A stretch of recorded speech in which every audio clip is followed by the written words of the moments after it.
All right. So, Shalom, everybody. Welcome. I'm glad everybody can be here. Got a pretty interesting, I guess we can call it a presentation to go over today. And, it's about the Word of Yahuah and how it relates to frequencies and cymatics and things of that nature. And it's really awesome. So let me go ahead and start off with a prayer, and then we'll get right into it. Father Abba Yahuwah, we come to you in prayer for your blessings and your guidance as we read and we study through your word. And help us to find your truth and to see only your truth, and to be able to look through all the lies that the enemy gives us. And I wanted to pray for protection and blessings over this chat and this fellowship and anybody listening in the future. We all need your strength and your guidance, and we especially need your strength to endure to the end. And I pray to you in the name of Yahushua HaMashiach. Let it be so. All right, so I wanted to start off with some scriptures that we have. 1 second here. Let me get it on screen. Let me get that up, and then... So just a few scriptures here that I wanted to go over about the Word of Yahuah. And this first one is going to be Psalms chapter 33 and verses 8 and 9.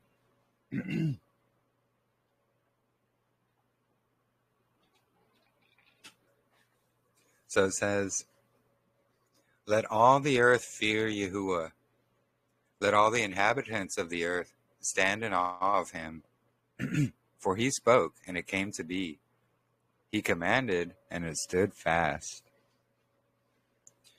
So this is speaking about the word of Yahuwah, him speaking, and it came to be. And it's his word that everything came into existence. And we know his word is actually our Messiah. And this only further reinforces, all things were made through him. It's because he's the word of Yahuwah. Really amazing.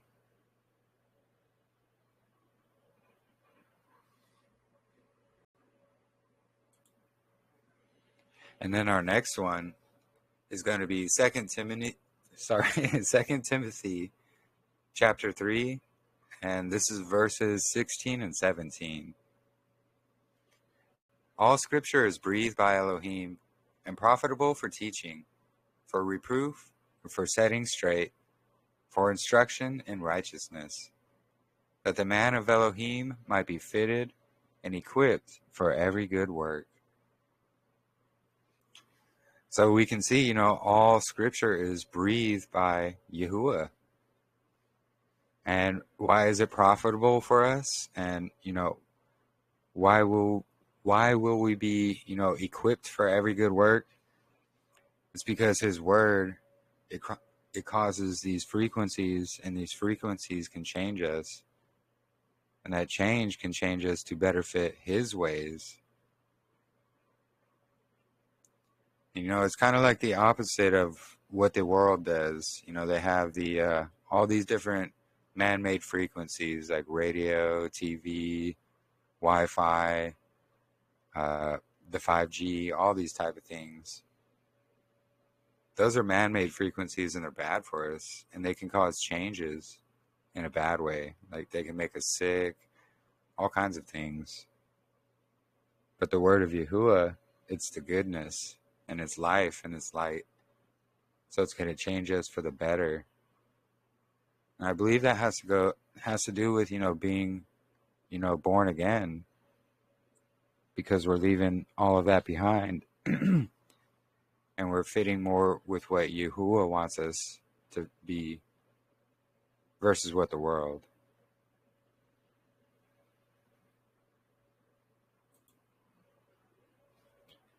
And then our next one, it's going to be Hebrews chapter 4, and this is going to be verse 12.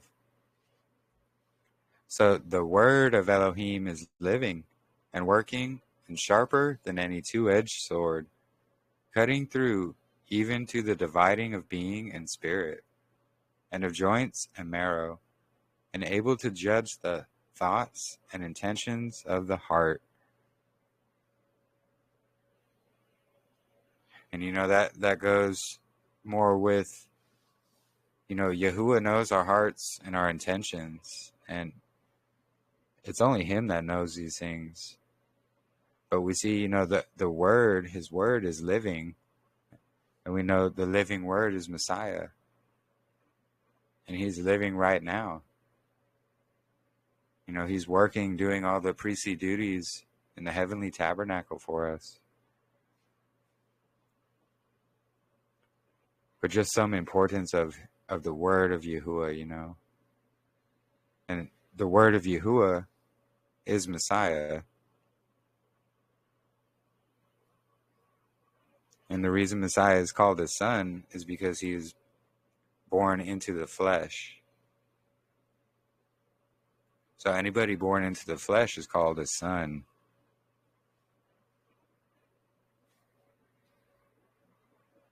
And then, so we have Psalm 119, 105.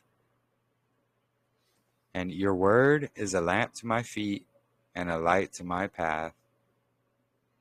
And I have sworn and I confirm to guard your righteous right rulings.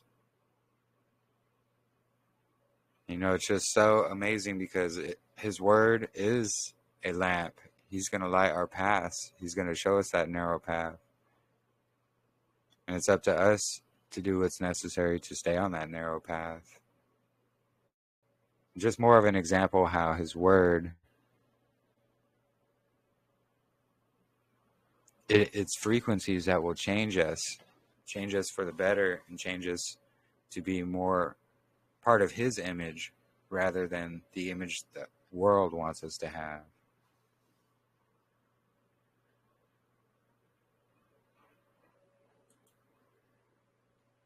Can you guys still hear me?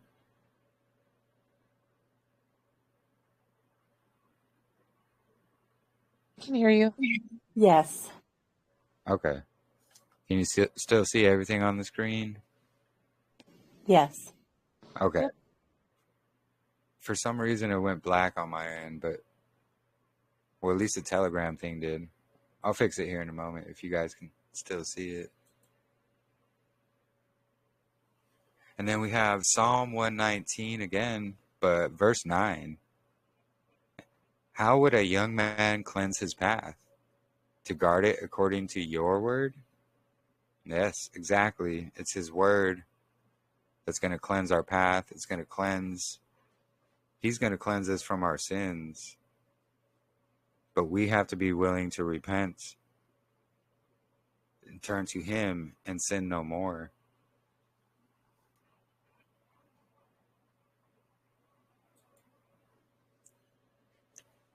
And then this next one is going to be Isaiah chapter 40 and verses 7 and 8.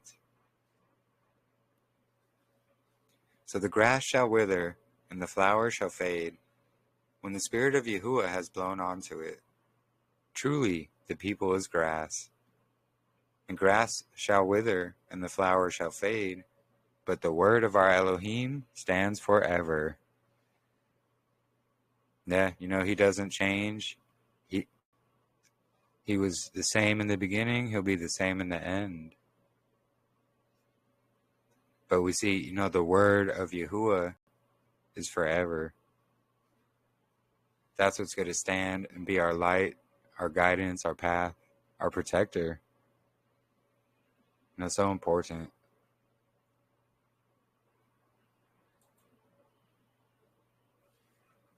And then we have Matthew 24 And this is going to be verse 35. The heaven and the earth shall pass away, but my word shall by no means pass away. And that goes with just what we read in Isaiah 40. You know, his word is going to stand forever. His word is also Messiah. So if we want to make it into the kingdom, you know, we have to follow what his word was saying and doing. And we see Messiah, he was observing the festivals. He was observing the Torah. He wore tassels or tzitzit. You know, he did everything in reverence to Yahuah and gave all the reverence to Yahuah. So if he's setting our example and he's the door, he's the way, you know, we should be doing what he did.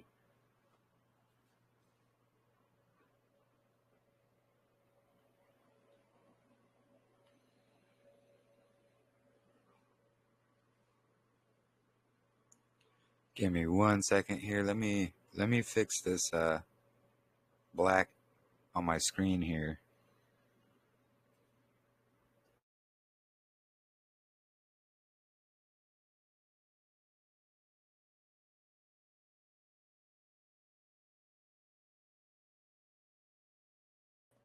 Okay, I can see now. So yeah, does anybody have any questions or anything to add to that before we move on?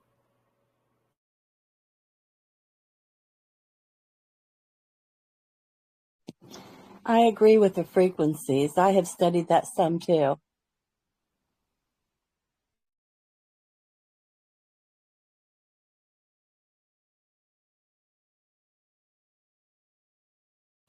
Yeah. You know, a lot of people, they don't mention or talk about it. And,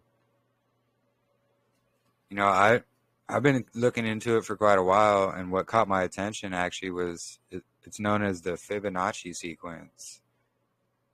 And that's actually going to be one of the first videos we're going to watch here in just a second. But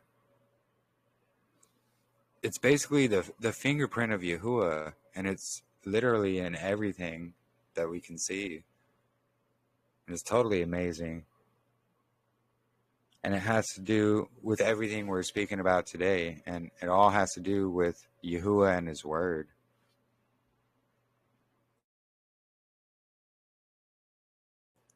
So let me get this on screen here. And then, yeah, so these are going to be the videos of the playlist that I just shared in the chat there. And if you're watching on YouTube later, just go to my playlist and you'll see it's a Fibonacci sequence playlist.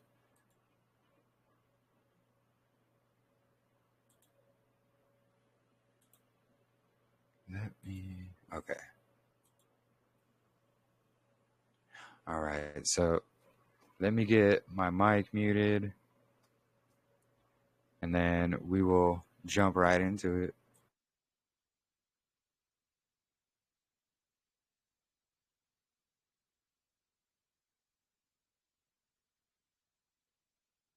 Individuality, the trademark of any artist, designer, or architect. Each desires a uniqueness to their creation, a quality that separates it from any other. Man naturally has this individuality, his fingerprint. There are 7.7 billion people on the face of the earth, and no two fingerprints are the same. Everything we touch or make contact with is branded with a small expressed image revealing to all who see it who was there. Around 1200 AD, a man named Leonardo Pisano, better known as Fibonacci, who was a famous mathematician from the Republic of Pisa, considered to be the most talented mathematician of the Middle Ages. Pisano discovered a sequence of numbers that created a very interesting pattern. The sequence begins with the numbers 1, 1, 2, 3, 5, 8, 13, 21, 34, and continues indefinitely. Each number is obtained by adding the last two digits together. A rectangle with the length and width of any two of the numbers of this sequence forms what is known as the golden rectangle, a perfect rectangle. A golden rectangle can be broken down into squares, the size of the next Fibonacci numbers down and below. If we were to take a perfect or a golden rectangle, break it down into smaller squares based on Fibonacci's sequence, and divide each with an arc, the patterns begin to take shape. We begin to see Fibonacci's spiral. The spiral in and of itself is insignificant. Its importance is revealed in where we find it. Take, for example, the sunflower. The display of its florets are in perfect spirals of 55, 34, and 21, the sequence of Fibonacci. The fruitlets of the pineapple create the same spiral based on the sequence. The pine cone does the same. As currents move through the ocean and the tide rolls on to the shore, the waves that bring in the tide curve into a spiral that can be mathematically diagrammed onto a plot at the points 1, 1, 2, 3, 5, 8, 13, 21, 34, and 55. Buds on trees, sand dollars, starfish, petals on flowers, and especially the nautilus shell are formed with this exact same blueprint. With each segment of growth, the nautilus adds to itself one more value on Fibonacci scale. This blueprint can be seen around us on a small scale every day. But the greatest example of all is directly above our heads. Even the spiral of the celestial bodies above us are formed with the exact design that the tiny shell is formed. This sequence or blueprint appears to be the trademark of a designer, a proof of a creator, something left behind, indicating the one who was there, a fingerprint. As we scan our universe, from the tiny flower to the celestial bodies above, we see the fingerprint of God. Now, this mathematical sequence was discovered in 1100 AD, and it's been hidden from us. They do not teach you this in public school. Now, I'm going to switch the camera around and show you how this works really quick. Okay, we start the sequence out with a simple rectangle, and then we make smaller rectangles within that rectangle. Okay, now here's the sequence. 1 plus 1 equals 2. 1 plus 2 equals 3. 2 plus 3 equals 5. 3 plus 5 equals 8. And the sequence can just continue on indefinitely. There's no end to it. We can just keep adding to it, and it just keeps growing larger and larger. 8 and 13 is 21. And you start your spiral going from the first number outward, and that is the Fibonacci sequence. And this simple little mathematical sequence proves that there's a creator. And there's a reason why the government would not allow this, well, actually not allow it. They won't fund this sequence to be taught in public schools.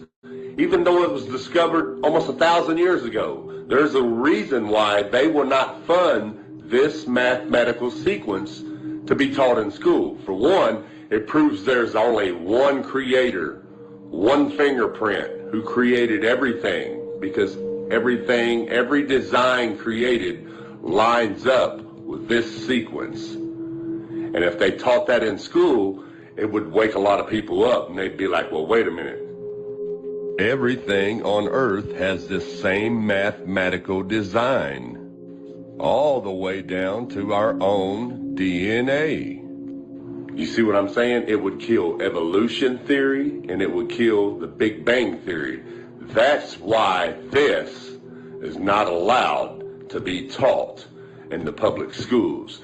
It's time to wake up, people.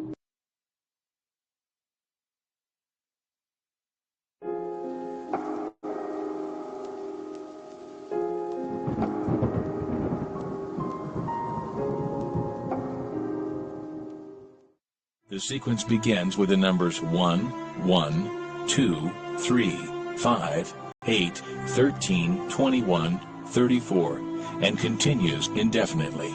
Each number is obtained by adding the last two digits together. If we were to take a perfect or golden rectangle, break it down into smaller squares based on Fibonacci's sequence, and divide each with an arc, the patterns begin to take shape. We begin to see Fibonacci's spiral. The spiral in and of itself is insignificant. Its importance is revealed in where we find it. Take, for example, the sunflower. The display of its florets are in perfect spirals of 55, 34, and 21, the sequence of Fibonacci. The fruitlets of the pineapple create this same spiral based on the sequence. The pine cone does the same. As currents move through the ocean and the tide rolls onto the shore, the waves that bring in the tide curve into a spiral that can be mathematically diagrammed onto a plot at the points 1, 1, 2, 3, 5, 8, 13, 21, 34, and 55.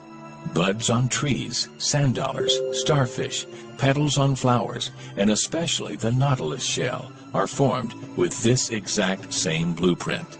With each segment of growth, the nautilus adds to itself one more value on Fibonacci's scale. This blueprint can be seen around us on a small scale every day, but the greatest example of all is directly above our heads.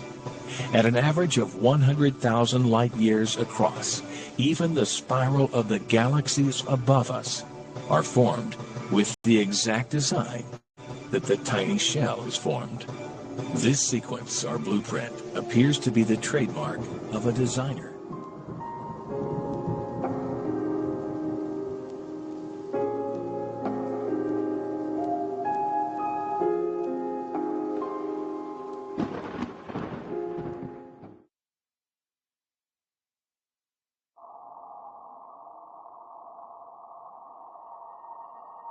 It's a process called sonoluminescence.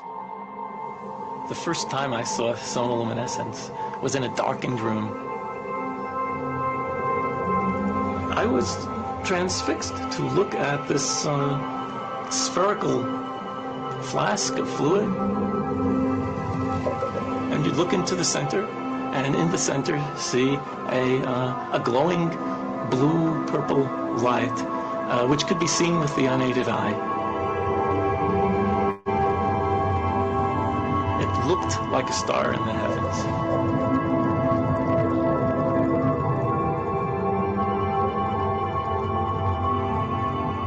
Seth Putterman called it the star in a jar, a tiny spot of bright light contained in a flask of liquid.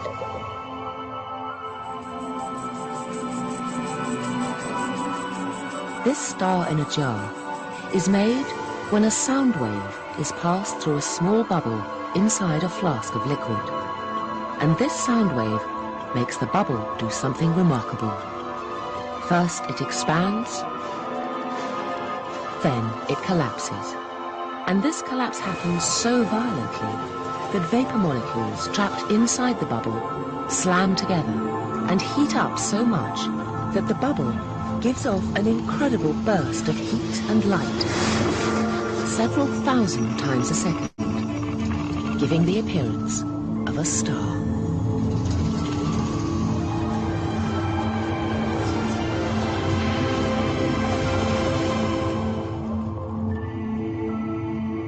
What made the phenomenon so exciting was the temperature of this star in a jar. On its surface alone, the light burns at tens of thousands of degrees. And Seth Putterman now contemplated a tantalizing possibility. Could the core of the collapsing bubble be even hotter? Hot enough for fusion?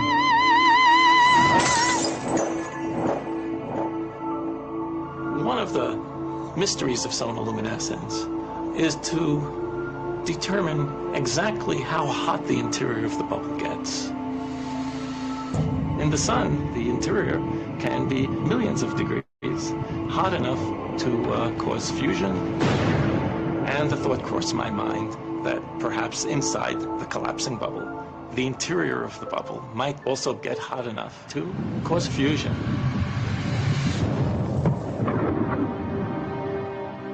If so, this would be something truly amazing. By simply bombarding tiny bubbles with sound waves, temperatures of over 10 million degrees would be created.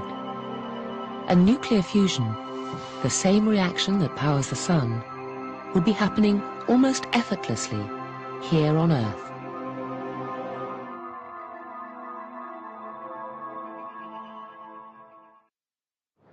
A Chewy pharmacy order is on the way for Gouda, the good boy whose dislike of taking meds.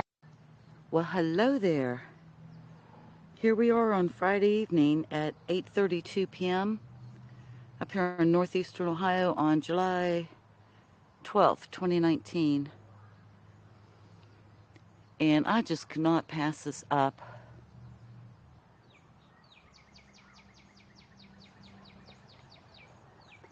We have the pretty blue skies with a bright white moon there, and it just is stunning. And let's look here. The moon is 86% lit and 25 degrees above the horizon right at the moment. I kind of don't want to move with all those birds flying around. I haven't done a setup or anything yet, but I would like to get it the right size, closer to what I see by eye. That's close but no cigar. An old saying for you young folks. That's just about the size, I think, if the monitor's picking it up properly, but get a little bit of the willow tree in there. Blue sky and a white moon. We'll take it, babe. Okay, I have to do a setup now, so. Ow. I'll be right back.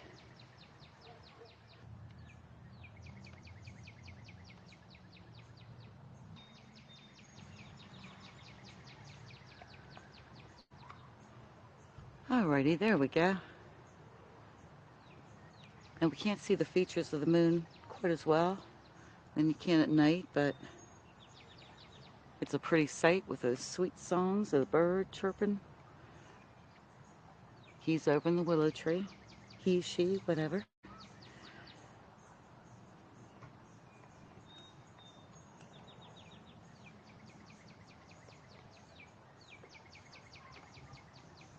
Let's go up to max zoom here.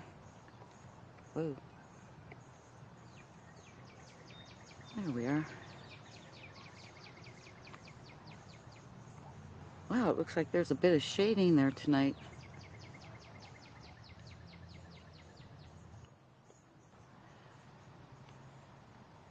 And it's not from a photobombing of the tree. We'll let the birds do the narrating on this one.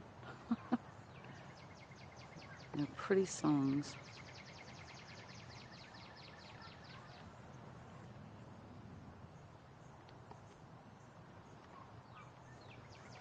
Okay, our light beam area above that mesa, and down below to the right of it, what looks like a question mark to me. Last night, I don't know if it'll come out tonight. Let me move over here. Let's see. Yeah, this area, it came out well in the stacked photos. But this is the area that always reminds me of numbers and letters up there. It's difficult to make out, but it was like a 3 and a 2 and an F, and but I'll include that stack in here and you can see better. Well, there's a bright spot.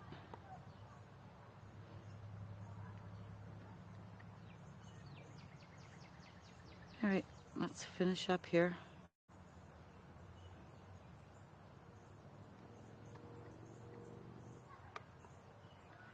There we go. That was a pretty good view for daytime. With USAA Safe Pilot, I can save when I drive safely. With USAA Safe Pilot Miles, I can save when I drive less. I can save on scenic drives. Scenic drives?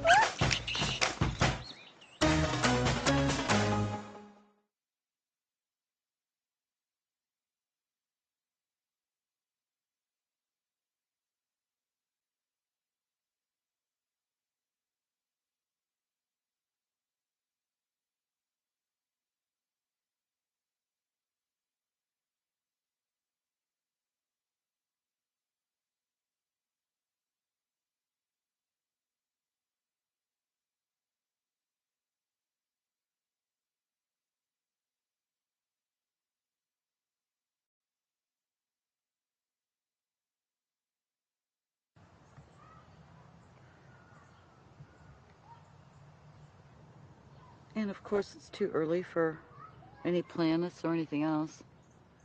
That's the only thing in my sky. There's Jupiter above that tree. Let's try to have this SynScan thing slew over to it. I don't have the best. Oh yeah, that wouldn't affect it. Okay. All right, so let's go up and see how far off we are. Okay, hang on. I'll do a fast forward through the setup and all that stuff. Okay, so there's a band one. Whoops. Okay, there we go. I think that's the best we're going to get it in for this time of night. I can see the bands pretty well. And I'm going to have to do something, so I'll have to be right back. I want to make things easier for me for trying to do the stacking, so I'm going to stop this video, just do a like 15-second, 20-second clip that I can use in that application instead of putting this whole video into Final Cut Pro and cutting pieces out and all that stuff. It takes so much time. So let me do that. I shall be right back. All right, we finally see Saturn rising. Right over there. And those stars around it.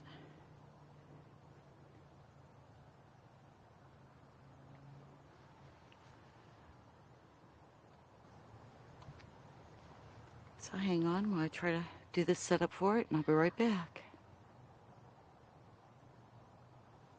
Alrighty, we got them. Huh. So we have the trio again tonight.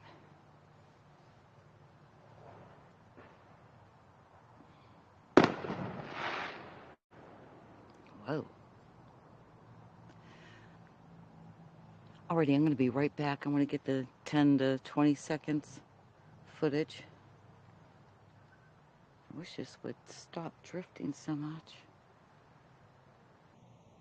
Alrighty, I'm back. I got all those 15 to 20 second clips, which should help somewhat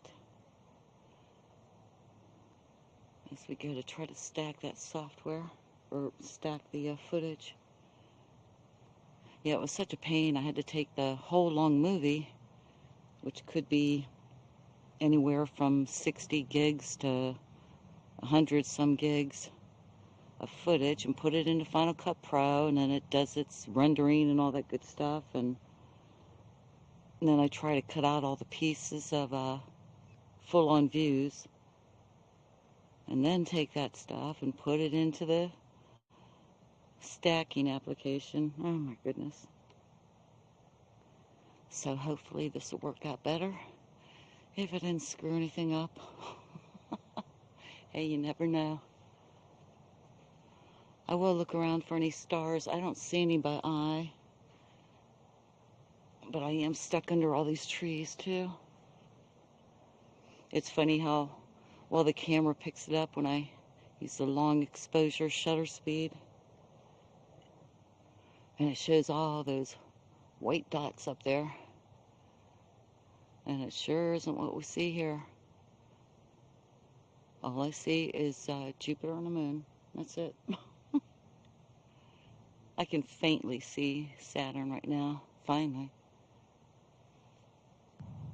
But if you see any flashing long streaks on here, it'll be lightning bugs, fireflies. They're quite active. Boy, there's a beautiful rainbow ring around the moon. And these cameras just will not pick it up. It's gorgeous. But that should be good enough. Like I said, I'll probably put some photos in here and do that kind of stuff and hopefully have something new. I don't know.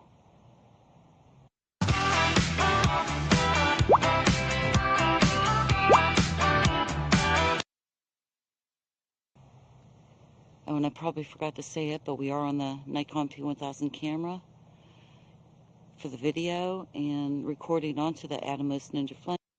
It might just give us a general area. We shall see.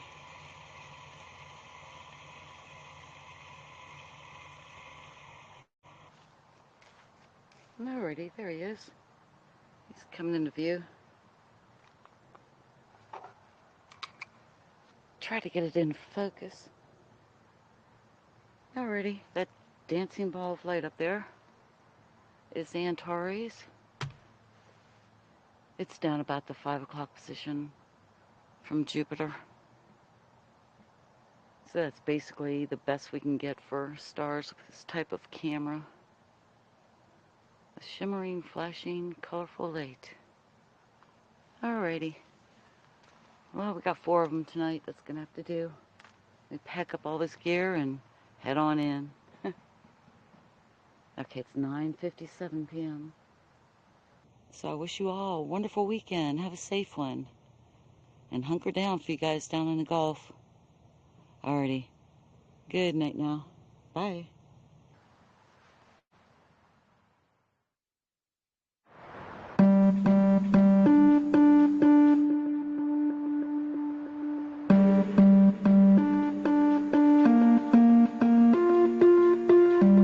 The first experiment for the cymatics music video is called a Chladni plate. Now, Chladni plate's basically a metal plate attached to the top of a speaker. There's sand on top of the plate, and you play different tones through the speaker. The plate vibrates, which forms different shapes depending on the frequency of the sound. Well, we blew up a lot of speakers with the Chladni plate. So there was a lot of experimenting around the Chladni plate, primarily looking at how much volume we can put through there, how much sand to actually put on the plate, and the different shapes of plates and what different patterns would be created because of those shapes. But what we were really testing was what frequencies create the most interesting repeatable patterns, because that was a key point. So we ended up playing pretty much every audio frequency through the plate to see what different shapes it would form.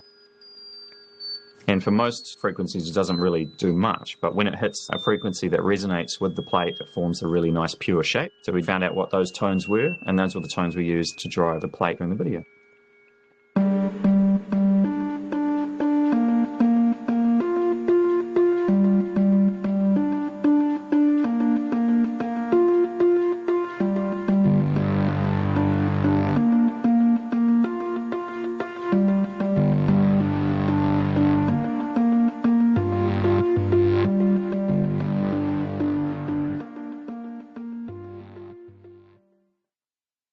If you don't understand the rules of power, you will certainly lose to someone who does.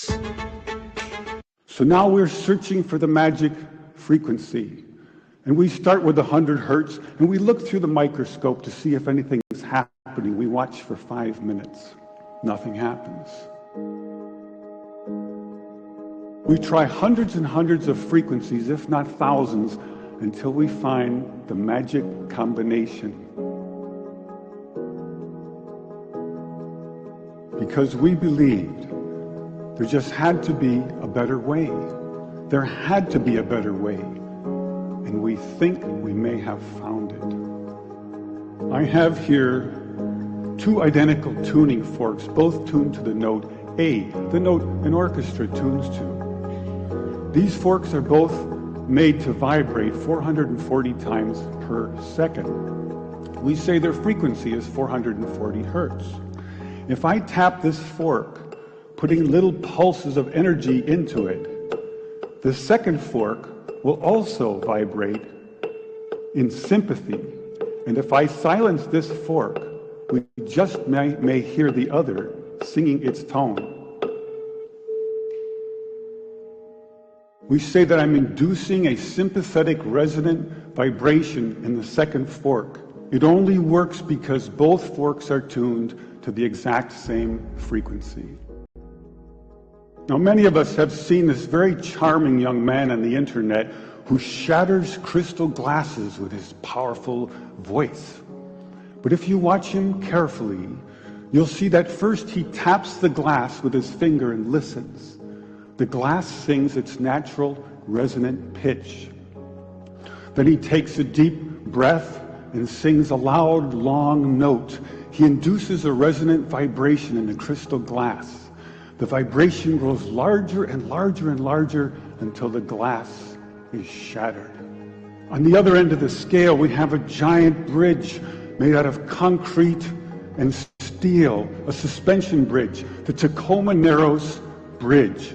Cars and trucks and buses are going over it every day. And unfortunately, where they built this bridge, there was a steady wind blowing across it. And one day this wind induces a small vibration in the bridge, hardly noticeable. But the frequency of the vibration matches the resonant frequency of some part of the bridge. And the vibration gets larger and larger and larger until the bridge collapses into the river below. A destructive resonant frequency. So on one end of the scale, we have a giant concrete and steel bridge destroyed by resonance. And on the other, we have a small crystal glass shattered. So maybe we could shatter something even smaller, something really small, something you would need a microscope to see. Maybe we could shatter a living microorganism. So maybe we could change a biological living liquid crystal with a special electronic signal. But in order to do that, we would need some kind of device. So we searched the U.S. patent database, and we find this invention by a physician, Dr. James Bear of Albuquerque, New Mexico. It's called a resonant frequency therapy device, and its purpose is to induce a resonant vibration in a living organism or cell. If I put in, say, 100 hertz, out will come 100 pulses per second. If I put in 200 hertz, we'll get 200 pulses. So now we're searching for the magic frequency. And we start with 100 hertz, and we look through the microscope to see if anything's happening. We watch for 5 minutes. Nothing happens. So we try 101 hertz. We look through the scope for 5 minutes, and nothing happens. So we try 102, 103, and so on. Over the course of 15 months, we try hundreds and hundreds of frequencies, if not thousands, until we find the magic combination. The answer is you have to have 2 input frequencies, one low, one high, and the higher frequency must be 11 times the lower. It's what we musicians would call the 11th harmonic. And when we add the 11th harmonic, we begin to shatter microorganisms like a crystal glass. These are the first videos taken. We showed these videos to our friends in the biology department. They said they hadn't seen anything quite like it. Seems to be a new phenomenon. These organisms are being shattered by our electronic signals. We now know that cancer is vulnerable between the frequencies of 100,000 hertz and 300,000 hertz. So now we attack leukemia cells. Leukemia cell number 1 tries to grow a copy of itself, but the new cell is shattered into dozens of fragments and scattered across the slide. Leukemia cell number 2 then hyperinflates and also dies. Leukemia cell number 3 then tries to make another cancer cell. The new cell is shattered and the original cell dies.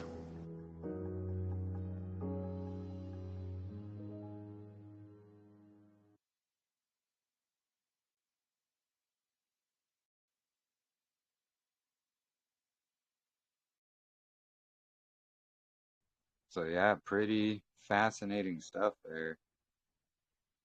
Yeah, apologies for the commercial interruptions there, but yeah. Wonderful. Thank you for sharing. Shabbat Shalom, family. Hey, glad you can make it, brother.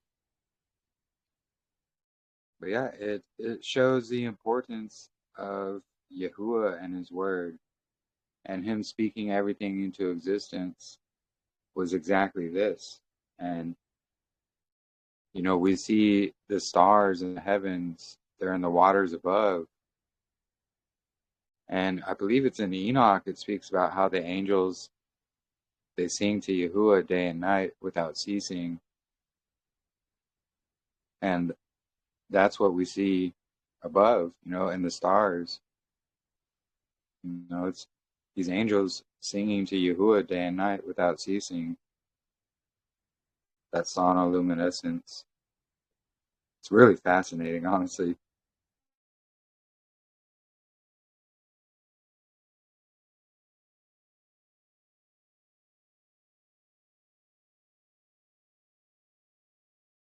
And then, yeah, that video at the end, you know, it basically shows how these frequencies, they can either heal or bring death and destruction. And that's what we see with like 5G, the Wi-Fi, things like that. And that's how we also see, you know, the word of Yahuwah, that's how he changes us as well.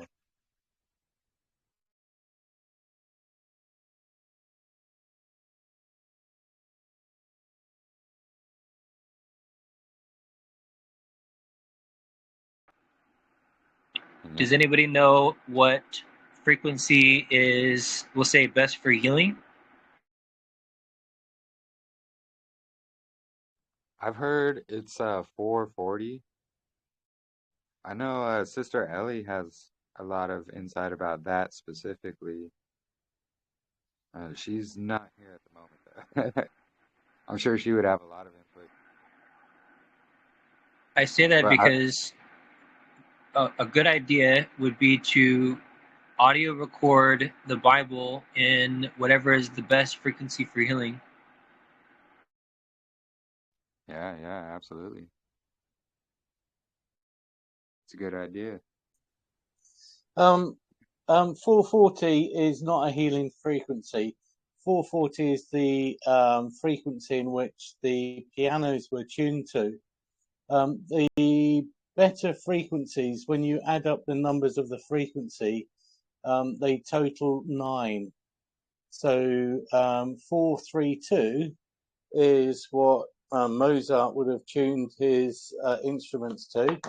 432 is a healing frequency, and if you add up the 4, the 3, and the 2 together, you will get 9. So the frequencies that are good for us either total 3, total 6, or total 9. And this almost ties in with the Fibonacci sort of sequence, but it goes more on, it works more around vortexes and things like that. The VW logo, for instance, that we see, that actually is a copy of what the Germans and the Nazis were using when exploring frequencies. What they found was with frequencies that they follow a pattern, but they never hit the 9, the 6, or the 3. I can't explain it, but if I had a board with me now, I'd show you very quickly what's meant with it. But generally, a good frequency, if you add the numbers up, if they total 9, it's good. If they total 6, it's good. If they total 3, it's good. If they total any other number, they're not very good for you. So 440, if you add that up, it comes to 8. 8 is not a healing frequency. It's actually a destructive frequency. And that's why the Nazis decided that we're going to all tune our musical instruments to 440, and as the musicians play, they get no healing from it. I used to play in a military band years ago. And this is just something off pat really, but in my band we had 2 very good trumpet players, and both of them have developed brain tumors. And I believe that the brain tumors have been generated by the vibration of their instruments. Obviously, they're playing them from their mouth, but there would be a resonance around their cranium. And playing the music with a 440 bass, which is a destructive sort of resonance. I'm not too surprised to hear that 2 of my friends have had, one's going through brain tumor at the moment, one's had his skull opened and the tumor removed, and both were trumpet players. So also come across a French horn player who was in my band, and he ended up with very poor hearing and having to have hearing aids in his latter days, but hearing aids in both ears. So a French horn would be a lower frequency, but also it's a trumpet and vibration. It's a very long instrument when extended out, so it'd be a much deeper sound coming through the instrument. And I'm quite sure that over time, his small bones in his ears that control his hearing would have gently vibrated until they become quite useless with regards to hearing. That's my input on frequencies, really. Sorry, I went on a bit, didn't I? Thank you for your input. Wonderful input. Yeah, thank you. And yeah, that reminds me, and Rachel brought it up in chat too. 3, 6, and 9. It ties into Tesla and the firmament itself. Because I think it was Tesla, he said, if you want to think of the number, something about numbers, and he says 3, 6, and 9. Yeah, that's absolutely right. It's 3, 6, and 9. 9 is the sort of key one. The way it works is if there was a spiral, for example, it doesn't work like a spiral. It works on opposites. It clicks from one side to the other. But if you had a 9, and you were and the sound was traveling towards a 6, let's call the 6 the positive.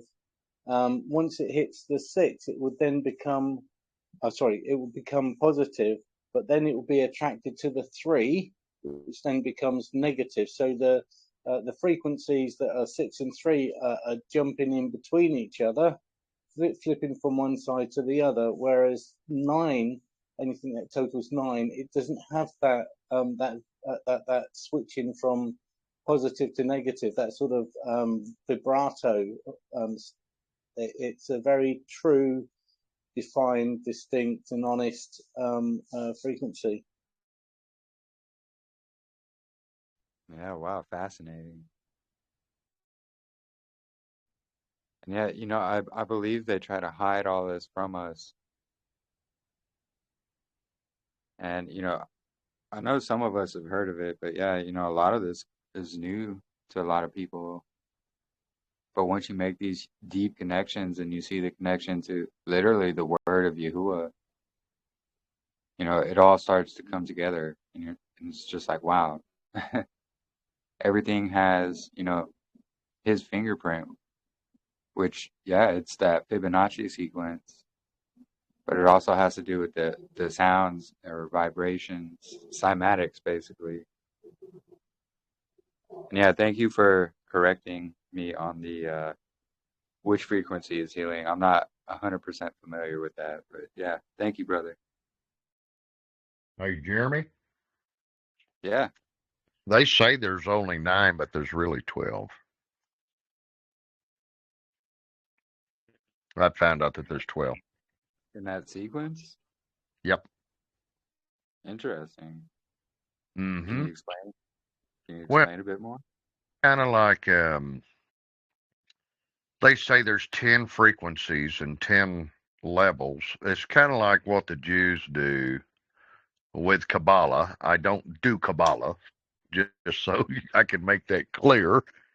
But in their deal and in the chakra and all that stuff that the other nations do, they have certain truth to their stuff, but it's pagan and after other gods. But the Jews take that as a 10 sequence, which they remove the 2. They remove the 2 because there's 12. So they subtract a lot of the people in the Indian culture that look at the chakra as there's 10 points, but really there's 12. This isn't chakra related. No. I'm get to chakra. I am not saying what they believe. Okay. Yeah. Understand. It's not what I believe. Yeah. Okay. It's just that they distort it. There's some truth in it, but it's distorted truth. But there are 12 exactly. 12. This is what I was trying to explain very poorly. Can you see the video? Yeah, I can see it. Okay. So what we've got here is we've got number 1. 1 plus 1 is 2. 2 plus 2 is 4. 4 plus 4 is 8. 8 plus 8 is 16. So then you're 1 and 6, which equals 7. 16 plus 16 is 32. The 3 and 2 is 5. 32 and 32 is 64. 6 and 4 is 10. So that's 1. And it just continues like that. Okay? But it leaves out the 3, and it leaves out the 6, and it leaves out the 9. They never get touched. So no matter how many times you go through that, that's the positive, that's adding. You will always go around in that sort of format, and that's what's happening with these frequencies. They're behaving like this. They almost like aren't allowed to go to 9. But when this passes from here to here, if this was positive, this would be, and this is negative. When it passes from there, that would then become negative, and this would then become positive until it was around this way round, and then that would become positive, and that would become negative, helping for that sequence to sort of accelerate and get faster. And if you have a look at this, if we're going to go the opposite way, so instead of going around in this fashion, what we're going to do is we're going to go backwards down to this way. So half of 1 is 0.5. Half of 0.5, I haven't done this for a long time, but half of 0.5, help me please, is 1, is it 20, what's half 0.25. Sorry? 0.25? 125, that's right. And if you, 125? Yeah, 0.25. Yeah. 125. Have I done this right? Yeah. Then it would be 0.12 or 12.5.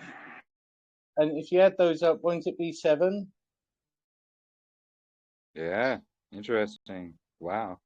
And then if you go down again, it becomes 8. If you go down again, if you add them up, it becomes 4. So this is the negative way round, and this is the positive way round. But all the numbers would always come back to this sequence, leaving out the 6, the 3, and the 9. Okay, now can you see it? Because the Germans were doing this a long time ago, and what they did, they like to use their things to show off to us, don't they? They like to show their things off to us. And what we have here is the VW symbol for the Volkswagen car. Well, that's Wow. fascinating. Wow. So they've been using this for years. They've known it for years. It's in our face, as you know, and yeah, it's really interesting to study. It's vortex. It's not. It's a vortex sort of mathematics, if that's right. Yeah, yeah. Wow. That's really fascinating, honestly. You know, they do that on purpose. They put all these things right in front of our face, and we don't even realize it.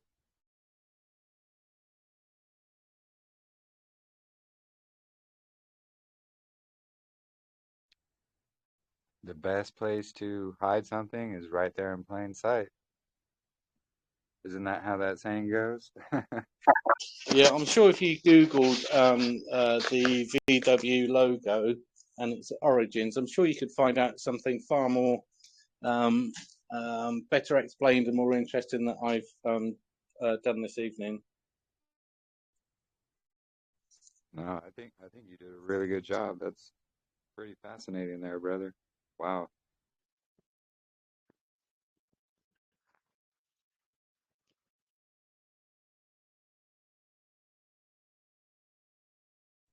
Man, I'm just blown I mean, away. those of us that are into Satan's little season, we already know that the structures that were built during the millennium reign were harmonizing frequencies, possibly for healing or for peace or for general well-being. And you know, I think the Satan's little season here is doing everything they possibly can to destroy us down to the molecular level. I mean, I'm sure E5, G5, and is it G7 that's coming next, or 6G or whatever? Yeah, These are yeah. all going to be destructive, aren't they? We don't feel the effects, but I'm sure slowly over time, you know, there's this erosion going on in our bodies due to these unhealthy frequencies. Just like the erosion of my fellow band players who served in the army, they did their 22, 25 years, who have become ill through the frequencies that they were using on a daily basis. Speaking of the Satan's short season, something that came to mind last night was that it might be a good idea to try to either prove the Satan's short season or debunk it. That being said, because if they are indeed trying to roll out the actual mark of the beast, then basically we need to know where we are in the timeline to know whether the mark of the beast already occurred, whether we're at the beginning of the end of the world or at the very end of the world before Judgment Day. The difference in the lives lost or saved is quite a significant one if we know for sure where we are on the timeline. Yeah, I would agree. But no, that is very fascinating. I Yeah, my mind is blown right now. So Yeah, that's Hey pretty Ken, awesome. what do you I just had to think about the first thing that came to my mind about the stones of the breastplate and how they're translucent stones and they bring in an energy upon the high priest and how Hasatan on him and he was missing the three. wow, interesting. So if you have 9 and you're missing 3, well, just a thought. Can you repeat what you just said, Lee? Well, it talked about the breastplate. Hassan had 9 stones in his breastplate. Well, we know You're the breaking up. stone. We know the stone had frequency to them. On the breastplate of the priest are translucent stones that would cause energy and frequencies. And we know that Hasatan had 9 stones, and there were 12 stones. He only had 9 stones in his breastplate. So if you have 9 and you're missing 3, how many do you have? 12. Interesting. And Just a we thought. could see, yeah, yeah.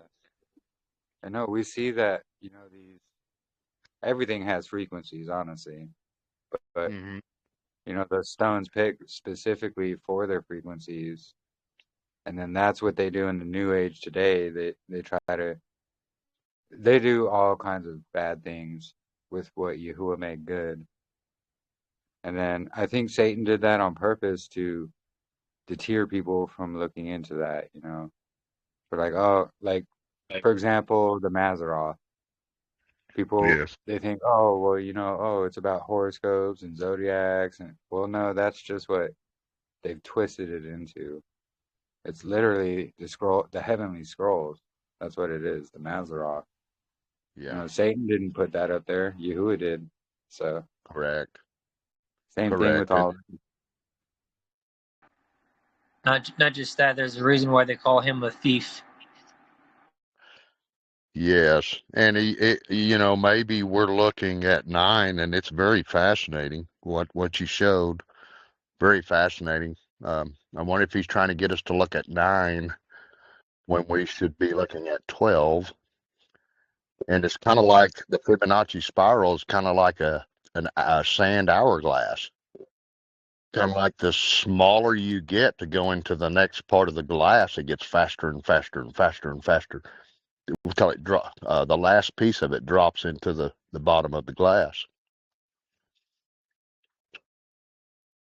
Time gets sped up, and he shortens the time. Interesting. Yeah, wow.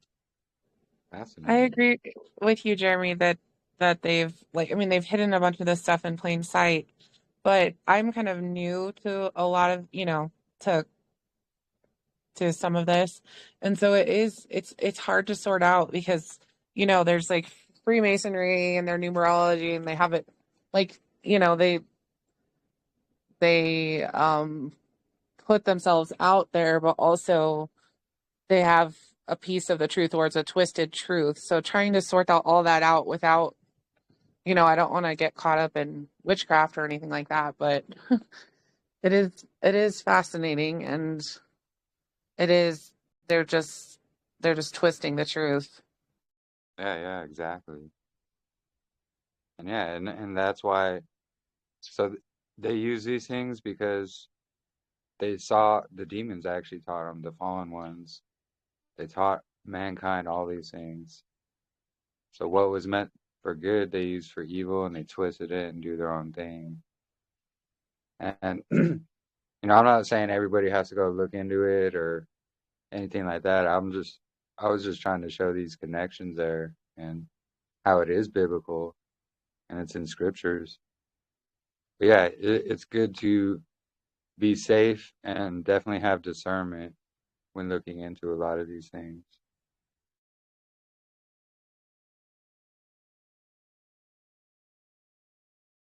I agree.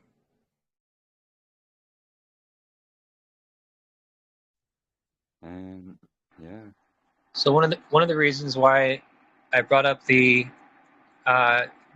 determining whether we're in Satan's short season or not, it's really important, because if the mark of the beast is about to be ushered in, millennial reign is ahead of us, then we can know what our approach could be towards helping people to know the truth. The challenge is, if the mark of the beast already happened in the past, then, and we're in Satan's short season, and the devil is basically trying to deceive humanity into believing that those scriptures have not been fulfilled by faking a bunch of things and basically manipulating people, and Judgment Day is literally right about to happen, then that means the pressure on humanity, so to speak, to help humanity to come to the knowledge of the truth is more intense because Judgment Day is right there, and if it happens, then anyone not in Mashiach potentially faces going to hell, and there would be there'd be a lot, if that makes sense. Yeah, exactly. And that's the thing too. So if we are in that little season, he's going to make the same events play out. Same things are going to happen because he's trying to deceive everybody into thinking we're pre-millennial when we're post. But again, whether we are before or after, it's not something that should cause contention or anything like that, because there's valid scriptural backing for it as well. That's the thing. From what I've looked into, there's valid scriptural backing for us being in the Satan's short season and in the possibility of it not yet happening. The challenge is if we're in Satan's short season and at the very end of the world, time is shorter than it's really short, basically, for more or less everybody in the world. It's shorter than it would be if we were pre-millennial reign, meaning the millennial reign is going to come and then this short season. It would mean more time for humanity to repent versus less time. Yeah. No, I understand. It's just, yeah, it's a deep topic, and I've found where, we have the same goals either way. We do the same things. We spread the truth as much as possible to those who want to listen or who will listen. And, we read Isaiah 58 yesterday, and even though it was talking about the fast and the Day of Atonement and the fast that Yahuwah wants, but what he was speaking in that, it also rings true when we're not fasting, helping the poor and the needy, the orphan and the widows, spreading his truth to others,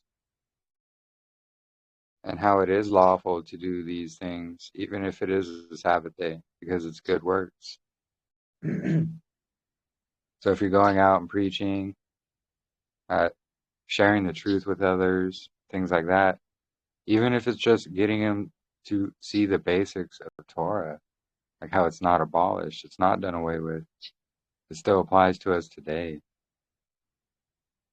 And a lot of people, I think their misconception is they think the Torah has to do with only the Levitical priestly laws and duties and the sacrifices.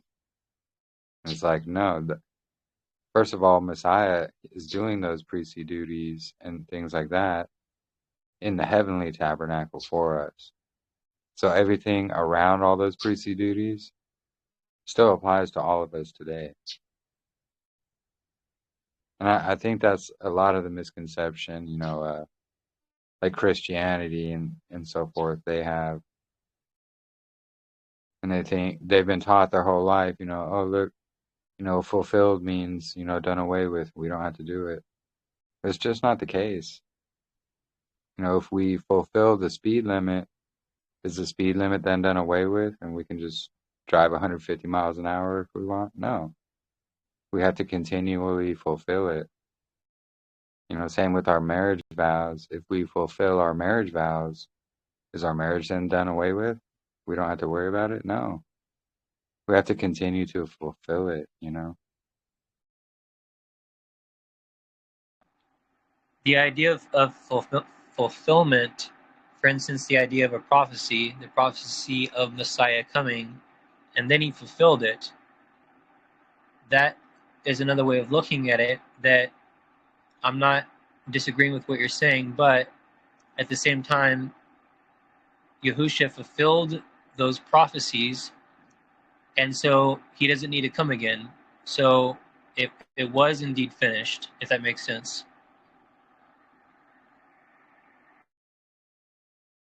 Yeah, I get what you're saying.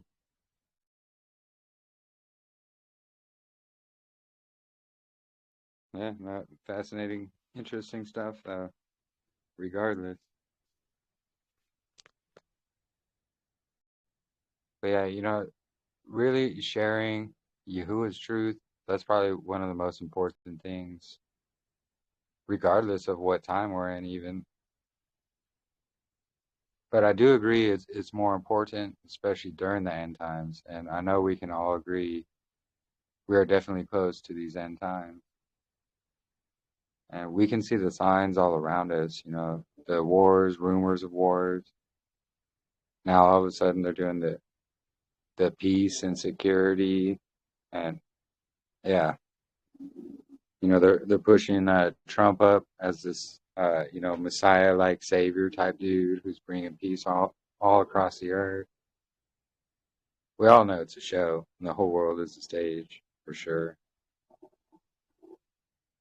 And that's kind of why I wanted to talk about, you know, the Word of Yahuah and how powerful His Word is, and how it can change us to better follow Him. Because these frequencies or vibrations, whatever you want to call them, you know, they can change us, and either for the good or the bad.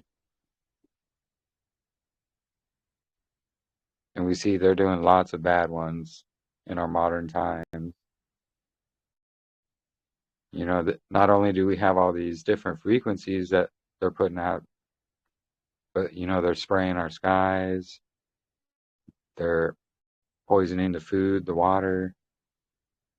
They basically make it so you can't even step outside without being attacked by something that they're putting out. I think that's why prayer is very important as well, like prayer for protection, things like that.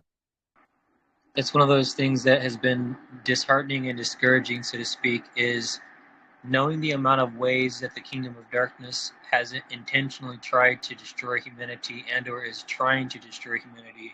It's frankly astonishing. Yeah, It is your angel, and it comes from every angle, doesn't it? It's just not from one focal point. It's everything from food to doctor surgeries to hospitals to schooling and the way that education is sort of built, put together. From as soon as a child is born with their vaccinations for various sort of potential illnesses, all through our life, you know, the fluoride in the toothpaste, where do we stop, you know? There's talk about air fryers being damaging, microwave food being damaging. They've just been looking at dishwasher tablets and how that if you're using dishwasher tablets in your washing machine, that actually it leaves a thin film of poison on your crockery and cutlery that you're eating from. It's just non-stop bombardment. Wow. No, that really does show that, you know, they're attacking from every single angle. It's one of those silent wars that they do. And the strange thing about it all is the people that they pay for it. And instead of standing at a sink in the evening and doing your washing up and being quite healthy, you're going to pay for that dishwasher tablet, and you're going to buy that dishwashing machine, and you're going to spend electricity to use it. And while it's doing that, it's going to be destroying your health. I mean, it's just quite hilarious if you step back and look at it.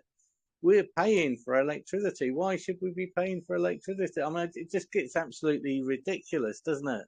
When it's all could be free, natural, and somehow we just fallen into this trap that we are obedient and dutiful to all these things. It's quite crazy, really, and you get these fashions and fads that go around, and everyone just follows them and falls into them, but don't see the harm that, you know, they're producing. Look at the music fads and the sitcom shows and the TV shows and the films and things that everyone's running around and chasing. It's just madness when you think about it. Yeah, It's frustrating and angering. Yeah. And, you know, especially the music and the television, all of that is made to basically spellcast, and that's what they do. TV is actually patented as a brainwashing device. If you go look up the patent for it, that's exactly what it says. It's patented for a brainwashing device. Before television, everybody was out doing work, things like that. Then the television came around, all of a sudden everybody's sitting around it, just, buying into what they say. And that has morphed into the internet in modern times. It first came out, it was a pretty useful tool, but now it's highly censored, controlled, and, they're just pushing out stuff to brainwash people on the internet. Look at all these, what are they, TikTok fabs or whatever.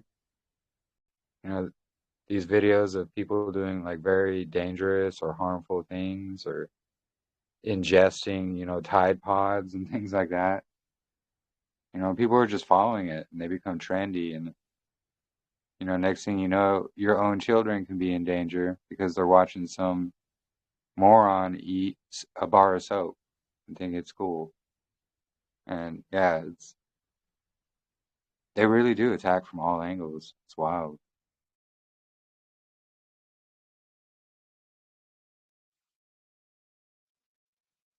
The adversary's plan is to destroy all creation, all of Yah's creation. That's why we see it coming from so many different angles. He knows his time is short, and the things that are happening these days, in our days, time, is because his time is short. So he's influenced every aspect of humanity to work against the Father's plan. And praise Yahweh, he won't succeed. Yeah, absolutely. Yeah, he is enraged knowing that his time is short. So all these attacks from every single angle, that's why he knows time is short.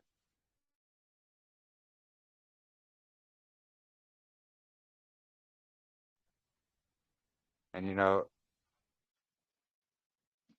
in history, oh, go ahead. I was just going to say that for me is proof that we are in Satan's little season. I can't really understand how any government, and we're talking about American governments here, I'm talking about the governments in Europe and the governments in the UK. I can't see any of them making any decent sort of decisions. Everything, even the government's decisions, are going against the people. Do you know what I mean? It's just mindless stupidity that these really the best people in the country that can look after us. I mean, it's laughable, isn't it? It really is. It's like a clown show. You've heard the expression of people speaking out of both sides of their mouth. Well, all that is really is the forked tongue of the serpent. Yeah. And no nation on earth right now truly follows Yahuwah. They don't follow his ways. They're all part of some secular religion that's, basically a lie. There's so many different religions out there. None of them know the truth, and it's sad.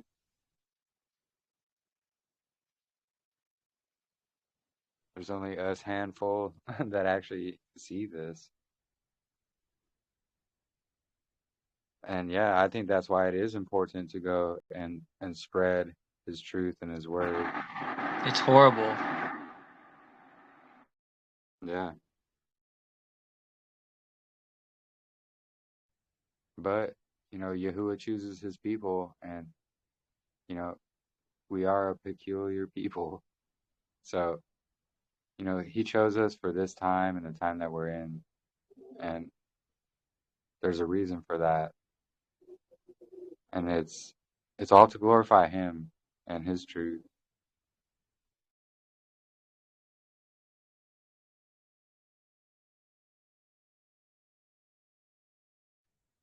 You know, the whole earth is deceived by pharmakia right now. We all know what pharmakia is, and that's where we get the modern English word for pharmacy. So I can't talk too much on that. You know, YouTube doesn't like that kind of talk, but we all know, you know, the whole world is deceived by them. And then who is funding all these different, they fund politicians, governments, all kinds of things. It's big pharmakia. You know, they're paying to put these people in certain positions so that they can get their pharmakia passed and I can't say legitimized so that they can just, you know, make millions and millions and millions. And who cares about the side effects? And then, you know, 20, 30 years down the road, all of a sudden there's some kind of lawsuit. But now they're doing waivers where, oh, well, they're not liable for any effects, you know, things like that. And yeah, it's really horrible.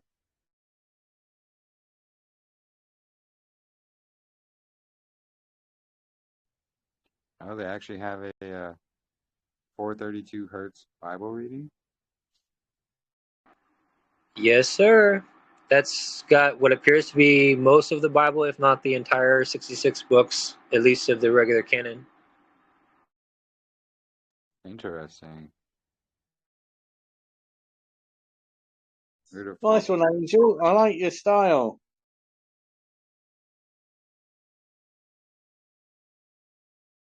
Yeah, yeah.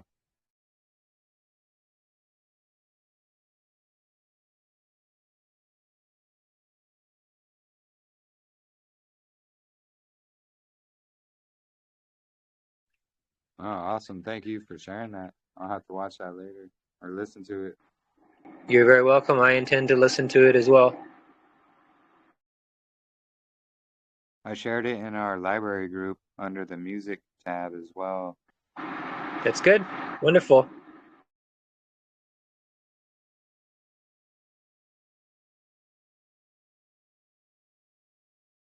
Yeah, and it just shows the importance, you know, his word is going to heal us, especially if we're listening to it under the right frequencies. You know, it'll help even more. Not just that, I'm wearing a special set of headphones. They're not expensive. They're called COS Pro TX or something like that. You can find them on Amazon. Not telling you guys should do that right now because it's Shabbat, but that's where you can find them. But they actually have a special ability to go through if I recall correctly, a higher and a lower amount of frequencies than, we'll say, common household headphones. So if you get these headphones and listen to the 432 hertz, it could potentially be an actual 432 hertz versus what regular headphones may not be able to produce. Interesting. Good point. Yeah, because they design even speakers and headphones to not be able to produce those frequencies. So are they tuned to 440? Is that what you're saying? And then you can adjust it down to 432? No, from what I understand, they just hit a broader range of frequencies, and so I'm not for certain, but I'm assuming 432 hertz would be in those range of frequencies. Oh, okay. Yeah, interesting. I bought them originally to combat the wireless frequencies, to help depattern the brain from the patterning that is involved with the AI system here in America. So basically, as a way to interrupt wireless mind control via AI and the frequencies. Yeah, and did you know, like aloe vera plants, and we have them here, but they're called yucca plants, and what is it? agave plants, all these type of plants, they actually absorb frequencies and they remove the bad ones out of the air. And I saw it somewhere. It was somewhere I was reading it a while ago, but they said if you put them around like your electric box of your house, it'll absorb some of those bad frequencies, and it's not harmful for the plant itself, like it would be for trees and things like that. Like I'm sure some people have seen the pictures where the trees around the electrical boxes, they're like dying. But these specific ones, they don't, and they actually absorb those frequencies. So I have one growing right next to my electric box, and it seems to help. I can't say for sure. I don't have anything to like test or measure anything, but just something I thought I'd put out there as well that could probably help with that. There's supposed to be these things that you can get to put around your smart meter that is supposed to potentially help reduce and or eliminate the frequencies coming in and assaulting you. Yeah. Yeah, Faraday box or Faraday material. And yeah, someone is asking if you could put the name of the headphones there in the chat. Yes, that would be nice.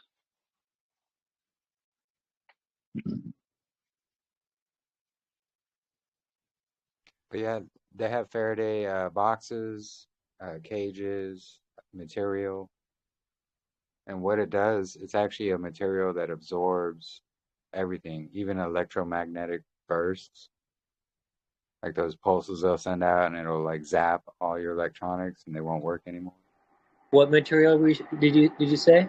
It's called Faraday material. You can buy rolls of it online. I know what you're talking about. I actually built a Faraday cage around my bed in the past to protect from the frequencies. Yeah, they work. They've been tested and proven to work. But you can even put them around like your important electrical pieces in your vehicle, and it'll help shield it. One of the things that I found out is that I think it's the ELF waves. So the Faraday cage will protect the body, for instance, against many different frequencies. But the challenge is, from what I've heard, the ELF waves that they're using, as I understand, can't be blocked by anything that I'm currently aware of. Interesting. I do know that Faraday. Sorry. Oh no, go ahead, brother. I'm really interested in what Angel knows about so much. I mean, how did you build the Faraday cage? Is the first question I want to ask around your bed. And the other question was EMF frequencies. Are they just too high and they can penetrate everything, or? Oh, the ELF waves. I'm not certain what it is that prevents them or that makes them where they can basically go through anything.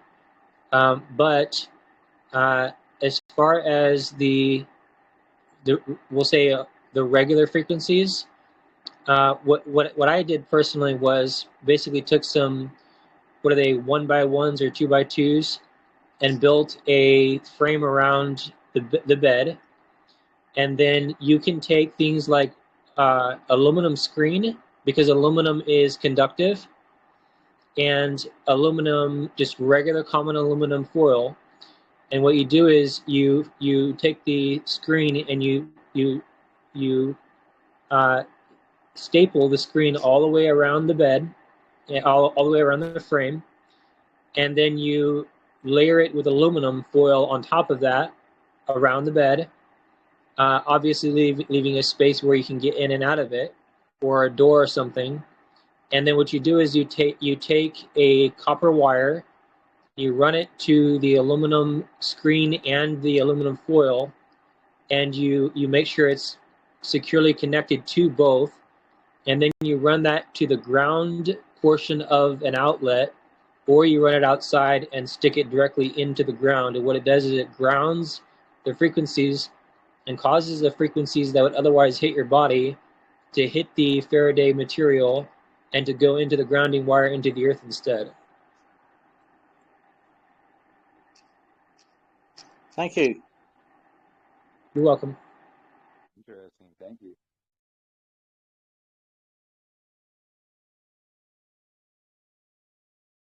Yeah, just like the good old tinfoil hats. Except they were really onto something.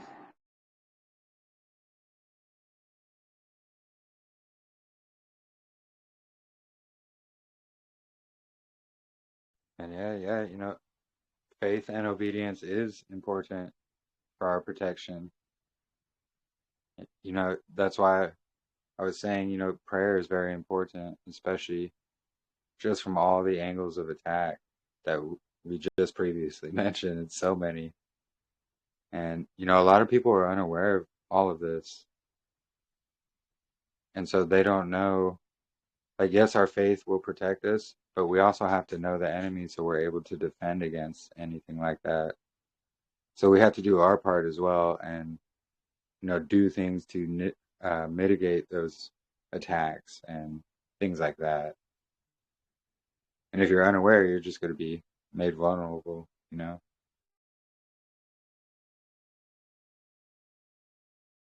Wasn't the chanting by whatever monks those were, did not have a lot to do with frequencies? Yeah, exactly. And that whole, so, the synagogue of Hasatan did their whole Feast of Trumpets live across the earth with like hundreds of quote unquote priests blowing the shofar. That was the same thing as well. Some kind of frequency they're trying to invoke or what have you.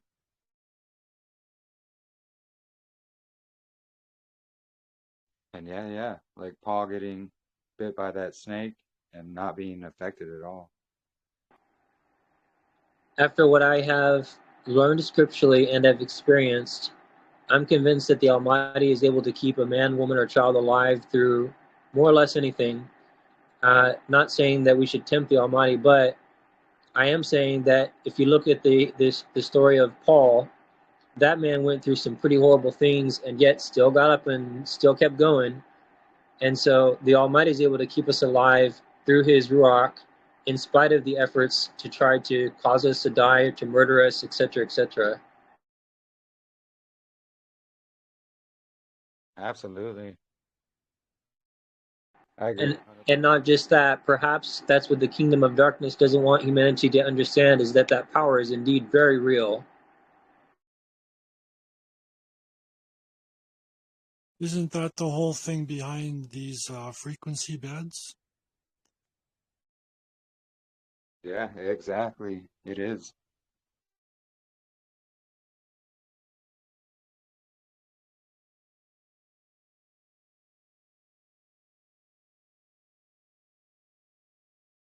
Yeah, no weapon formed will prosper. Doesn't say the Shabbat weapons Shalom. aren't going to form, but they're not going to prosper. Shabbat Shalom, Faith. Hi, Shabbat Shalom. I was just wanting to say that was another part of the warning for us, though, is to flee from the cities where a lot of this is at its peak. I kind of think it's like a cattle grid where it's the wires are hot, you don't see it, or like a dog electric type of fencing where you're not able to see it, but once the grid will never technically go down, but there's a warning for us to get out of the cities because it will be impossible for those who are there to flee. from things that you won't actually be able to see, but your cells will literally cannot withstand the frequency that it's been tuned to. Some of the frequencies have been turned on to the highest degree, and the panels themselves melt, or there's reactors at the main bases. And so fiber cable is a new one. And that's kind of another thing, is when they're coming into subdivisions, it's not to make covenants. Like AT&T will give it to you for a good price, but that's entering into a covenant that most of us are very unaware, or sometimes it comes with a home, and getting some of the things that have been done prior undone.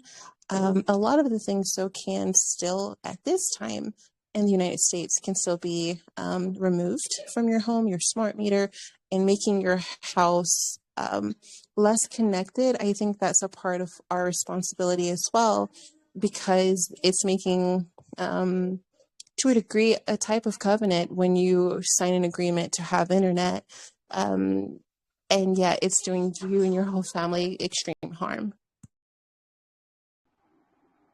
Just a comment on what Faith was saying. This might have been a revelation, and based on my understanding of the frequencies and other things, for instance, in the New Testament, it talked about when you see these things, flee to the mountains. Here's the thing.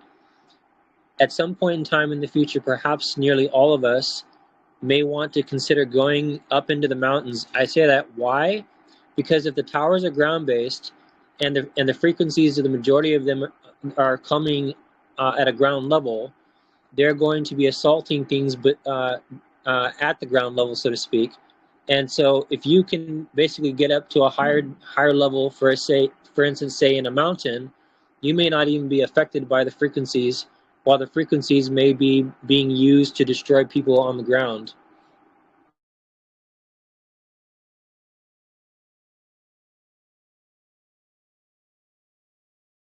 Yeah, and wow, yeah, you're right. They use all these frequencies, the AI, like all this stuff, and it's all attacks. And well, the sad thing about that is, like what Angel was just saying, is that when you go into the mountains, they actually are starting to add more of them there. We're like mid North Georgia, and when we do go up, you're starting to see more of them there. And there's a lot of rebounders and things to make them like amplifiers, where you're able to broadcast your signals. They're a lot less dense than in the cities, but they're starting to put them there too. And so it's just, Yahuwah, where will you have us to go? Where is our refuge, so that we're not going there and trapped? Because at places like Yellowstone and other places, the animals that they're putting them in, when they're putting them in the mountains, the animals are starting to come out with very new diseases, and they look very no, they don't look natural. They're breaking out with tumors and all of these things because it's now there with them as well, and they're being affected. I've got something else to share for a potential emergency situation, and everybody listening should consider getting. Have you ever seen those space blankets? The emergency blankets to keep you warm. Yeah, If you get the right one, and get one that you know is a quality one, what it's made of is, it's made of, at least from what I understand, aluminum, if not other metals, but it's conductive. And so what that does is, if things start going nuts with the frequencies in the world, take your shoes off, and it may not be the greatest thing in the world, but if you walk barefoot on the earth, you'll be grounded, and the space blanket can potentially shield nearly, we'll say some of it on up to nearly all of the frequencies assaulting the body, by wearing one of those basically hoodie, raincoat space blankets. It could potentially save your life.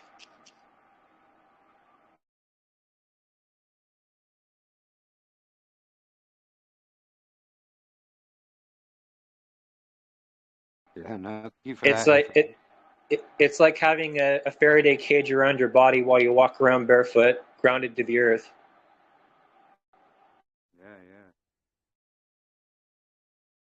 yeah. It is a good idea, and that reminds me because there is a tab in our library group with, off-grid and survival tips as well. And there's a lot of stuff you can basically pre-make and just have ready to go just in case. Like fire starters, things like that, which is very important because unless you know how to rub two sticks together on a rock, you're not going to be able to make a fire. So these things are pretty important to have. Something else, it's related to the frequencies and it's important. From what I understand, if what I understand and have learned is true, the LED lights that they've been putting out, the blue ones are supposed to potentially basically activate the technology that has come from the vaccines. I don't know this for certain, but if what I understand is true, they'll crank on those lights and people could go into zombie mode in the future and literally be walking zombies. But if you get yellow glasses, they're like yellow construction glasses, and or blue light blocking glasses, you can block those frequencies. And if there's anything else that they do in the future with the technology, trying to introduce those types of things to the rest of the population, the yellow glasses and or blue light blocking glasses could potentially protect you from being converted over into a zombie. I know that sounds really wild, but if what I've learned is true, then that's another way to keep yourself alive and to keep you from being hijacked and or turned into a zombie. Those are important for even now, with your phones and computer screens and everything. I wear them all the time.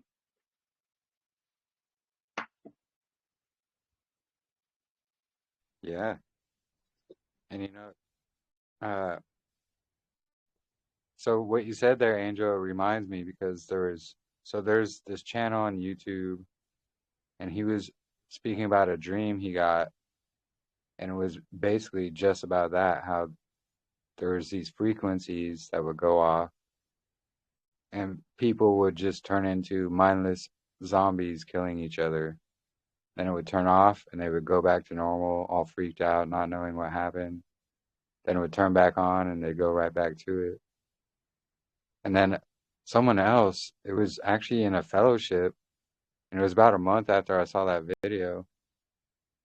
They were in Africa somewhere.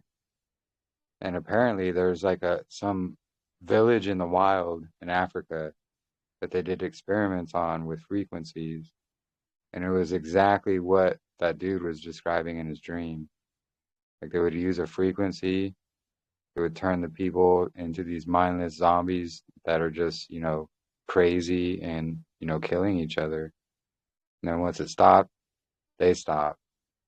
And I was just like, oh, wow. That's, and then, you speaking about that just kind of reminded me of all that. So, yeah, flee the cities.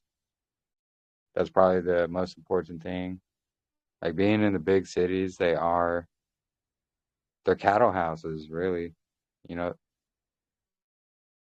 I see, at least here where I am, and I don't want to be here anymore. I'm working on getting out, but they're building these houses where literally the wall of your neighbor's house is your fence. And then they really aren't even building houses any longer. They're just building these apartment buildings.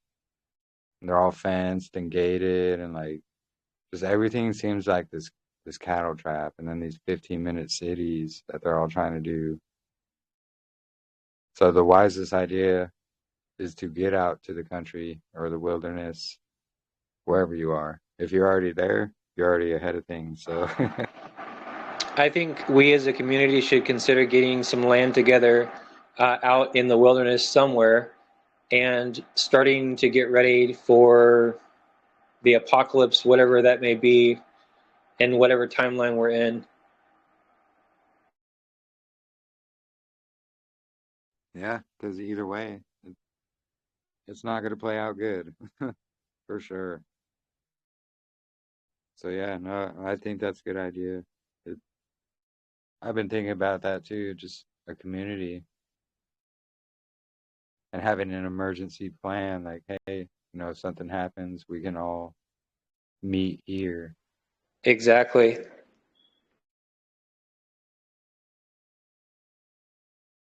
Yeah, it's been in the back of my mind quite a while.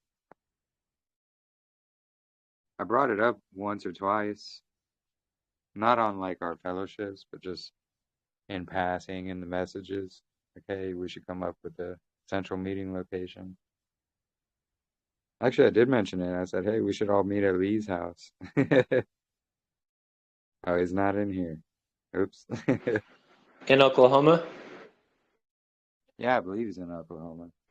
Yeah, that's No, where he's at. That's not a bad idea. Yeah. No, he was talking about his land and what he had, and I was like, yeah, we should have a plan to all meet at Lee's house. I think that if we were to do that, as far as getting a place to go, I think we should consider somewhere by the Mexican border or by the Canadian border should we have to flee further than the country we're in.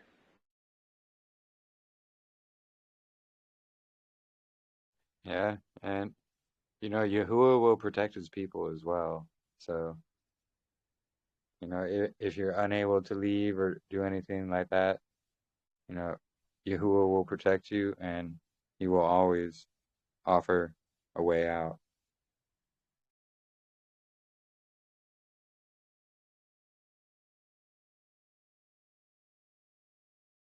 But yeah, it's definitely end times as we can see all around us, and especially with this technology that they're all coming up with.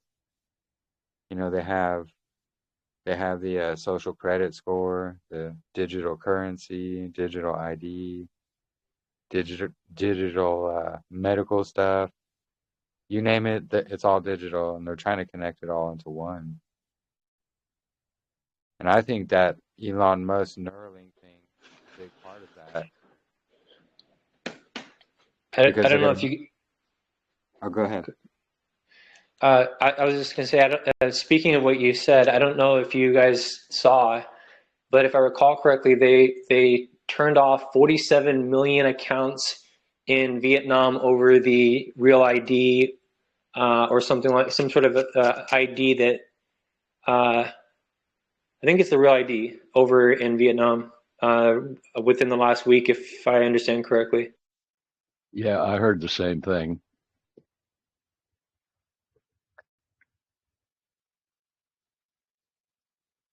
And yeah, Was that done on purpose, or was it an accident, or was there a reason why so many accounts were closed? Were these considered bad people? No, from what I understand, they didn't have the Real ID, and or perhaps they refused to get it, and that's why their accounts are shut off. Really sounding Mark of the Beastie to me. Yeah.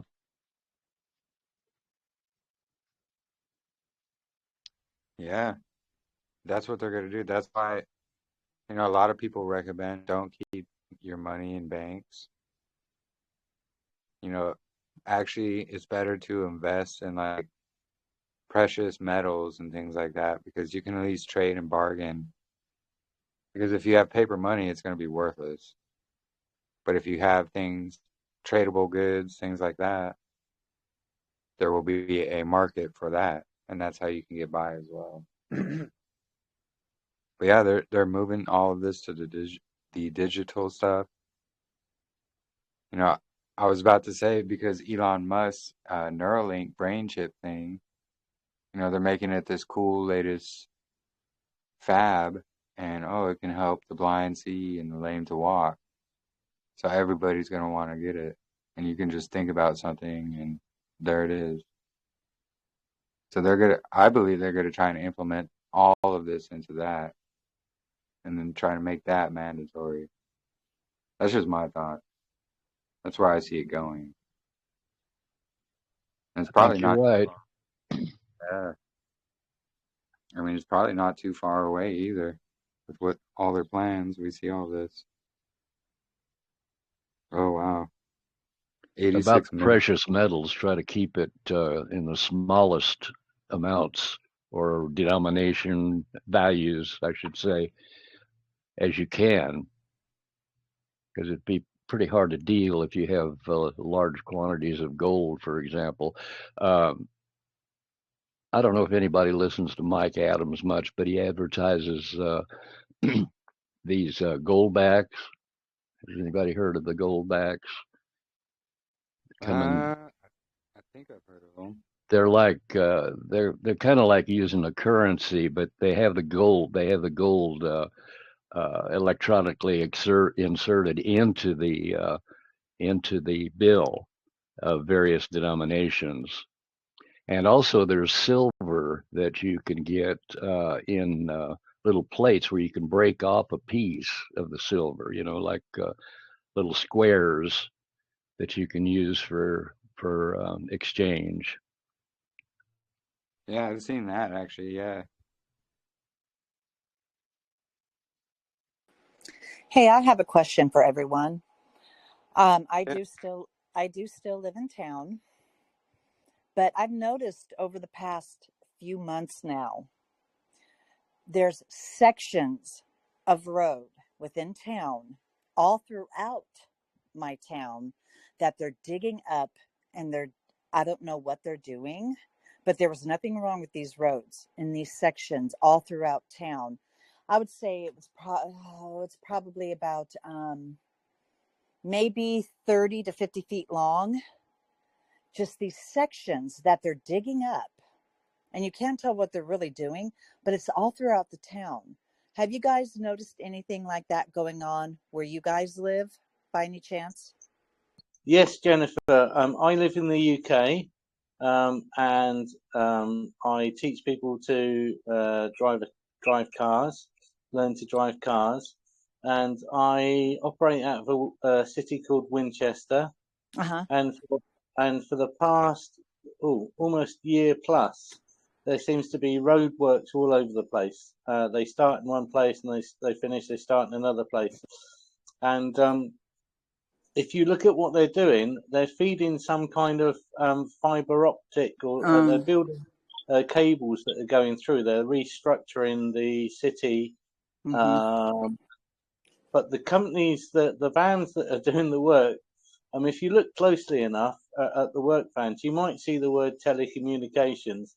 But it seems to me that they might be putting in a 5G or 6G sort of complex structure, replacing the old one, without telling the population what they're doing. I don't think that it's general knowledge. They're just doing the work that they're told to do. Sure. But it looks like it's an upgrade of something or other. But it is communications. It's communication cables that are being relayed or replaced where I am. But there's no there's no planning that we're aware of, and there's no sort of awareness of what is actually happening. We just see the road works. Do you know what I mean? But if I pass the frequency and I'm looking and watching to see what's happening, what you find is that you get these lads, and it's almost like they're building the wires as they go. They've got this like circular disc that joins wires together, so they're making the wire, wrapping the wires, and feeding them down into these holes in the road. But obviously they're connected to another hole further down. So they're making them on site, which to me shows that they're trying to get this operation that they're doing done as quickly as they can. But it's certainly telecommunications. Okay. I mean, they just recently put fiber optic in my neighborhood, but this was a little while back. I've been noticing these little stretches of patches all throughout town. And it also makes me wonder if it's also another way of monitoring people. About a couple blocks down, I have a roundabout. And this was probably about 5 years ago, right during COVID, in fact, like toward the beginning of COVID. they had put this black, I don't know exactly what it was, but I'm always looking at my surroundings to see if they put anything up or if anything looks different. And I don't know if it also monitored people or how many people are going in the roundabout or in this general area. I don't know, but it was up in the roundabout for about, I would say 6 months, and then they took it down and it was no longer there. And I thought they must have been monitoring. I don't know. It's just weird stuff. Just weird stuff that they're doing, especially as my town is getting bigger.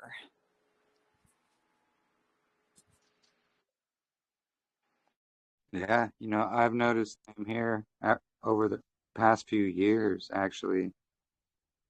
They're tearing up roads. They'll just build a road and then they're tearing it up to insert wires and what have you. Yeah, it just makes me wonder if it's a way of tracking. Yeah, I believe it also has to do with 5 or 6, G, trying to poison us and kill us, but some kind of monitoring and tracking system too. I'll never forget Trump's words. We're going to have how do you say it? Something tracking system will be tracked by air, land, and sea. And people have no idea what he's saying, and they're all clapping and saying, "Yay!" And it's like, do you realize what he just said? He said that we're going to be tracking you from air, land, and sea, and you think that's good? It's like, gosh. No, you talk about zombies. Yeah. No, really, truly. And yeah, because he was making that, oh yeah, the immigrants, we're going to track them from That's it. sea. But in reality, we're all immigrants to them. Yeah. We are. Yeah. We're like, yeah. It's crazy. Oh my gosh. I mean, we already have zombie apocalypse going, especially since the COVID. I mean, the shot. People, I mean, most of my clients had gotten the shot. And with a few of them, I've seen some really drastic changes in their personality, out of character stuff that they say and do. And it's just, it's so sad to see. And not realizing it, that literally their brain has become mush. I don't know. It's just very sad. Jennifer, I was, could everyone hear me? Yeah. I was talking to my NRT. She's a nutritionist. She's a muscle tester, and she's really understanding the effects from the shots. Mm-hmm. Because she is literally testing these people, and also the effects, the shedding that actually occurs because just being around people who are vaccinating themselves, the effects are like whatever issue that your body is having, it will be doubled if you are around a vaccinated person and you are not protected. And she's seeing, when she is testing, the vaccinated and the ones that were shed on, she's seeing that pine essential oil is what we need to be covering ourselves with and also ingesting, because of these spike. Somehow this pine is really warding off the effect. She was telling me a story that someone was in the hospital with high blood pressure, and it was skyrocketing, and she was in the thing for days. Okay, she was in the hospital for days, and she told her friend to go get this spray that she just gives away for free. She gives it away for free. She's not making money on it.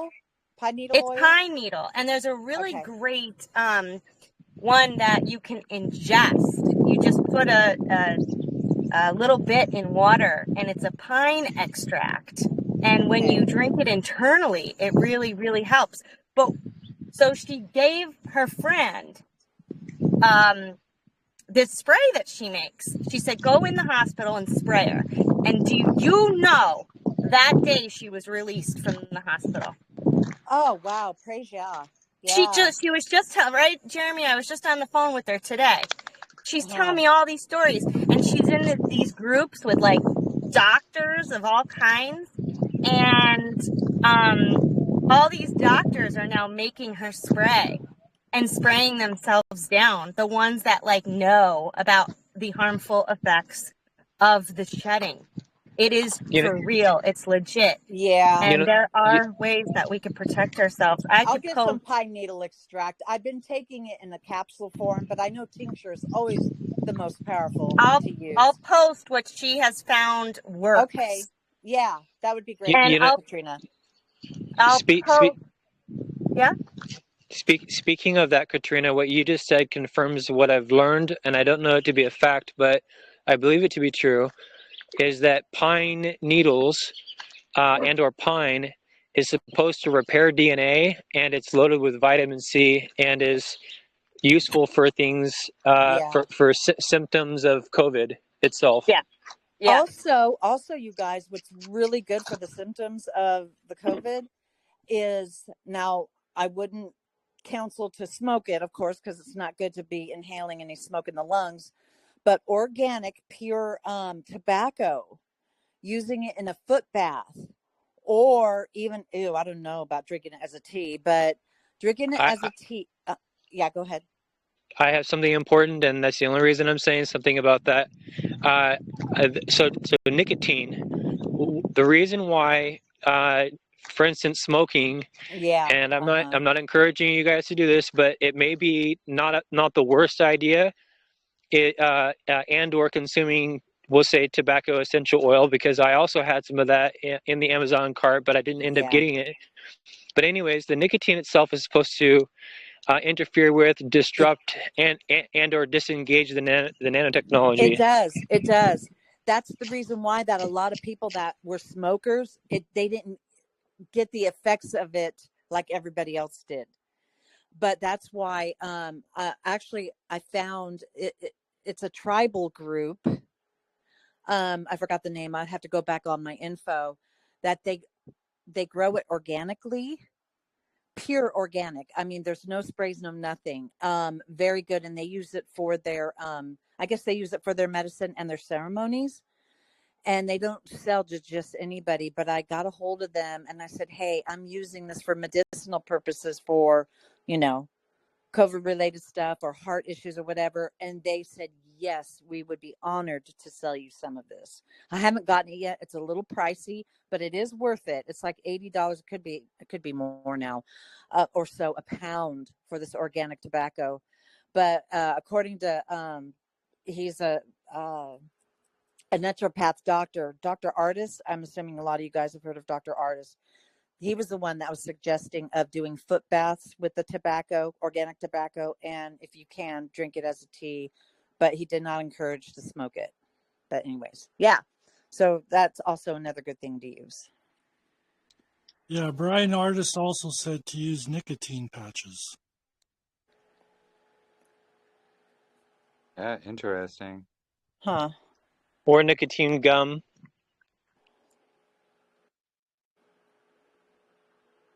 We might find ourselves.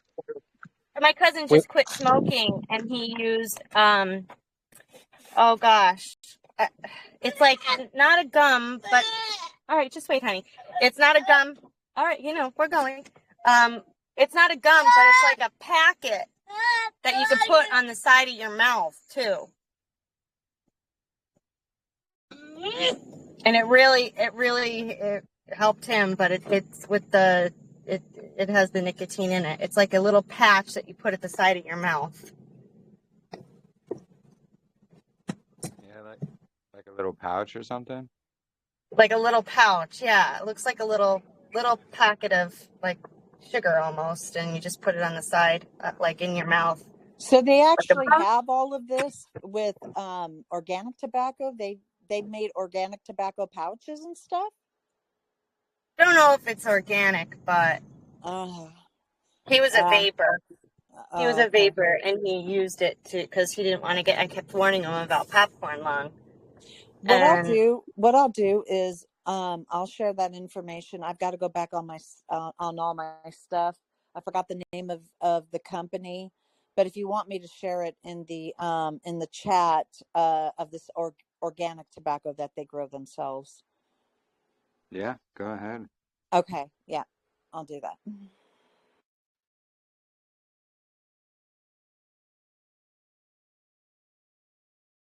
And yeah, pine needle, that's really good. Yeah, I'm definitely going to get some of that. Like I said, I've been taking it in the dry form and capsule, and I know tincture is always the best to use if you can get it. But pine needle, a tincture, man, I keep looking in natural grocers, and a lot of people know. I mean, thank goodness for the internet. okay, Because people, I just posted both the oil that really smells good and it works. It's very highly effective. She has been muscle testing and she has been seeing, like I said, she's been curing people just by this spray of all kinds of ailments. Oh, wonderful. Spray down my kids constantly with it. And They so say the colloidal oil is up silver there. is good too. Colloidal silver is good also to spray on your skin. Yeah. Protect from all that also. Yeah.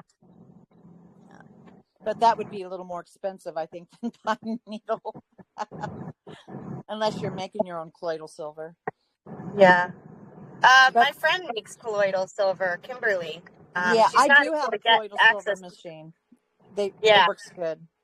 Yeah, she just gave me stuff, tooth mineralization powder, and she gave me her own colloidal silver to help with my son's teeth. Oh, good. So, yeah, she makes it real good. So, yeah. But, and then I posted the extract, too. You could get it off Amazon. It's just the first thing that popped up. It's called Pine Power. Tastes pretty good. You just drop a teaspoon in it, in water, in water, and it gets all your insides cleaned out from the spike protein. Awesome. Thank you.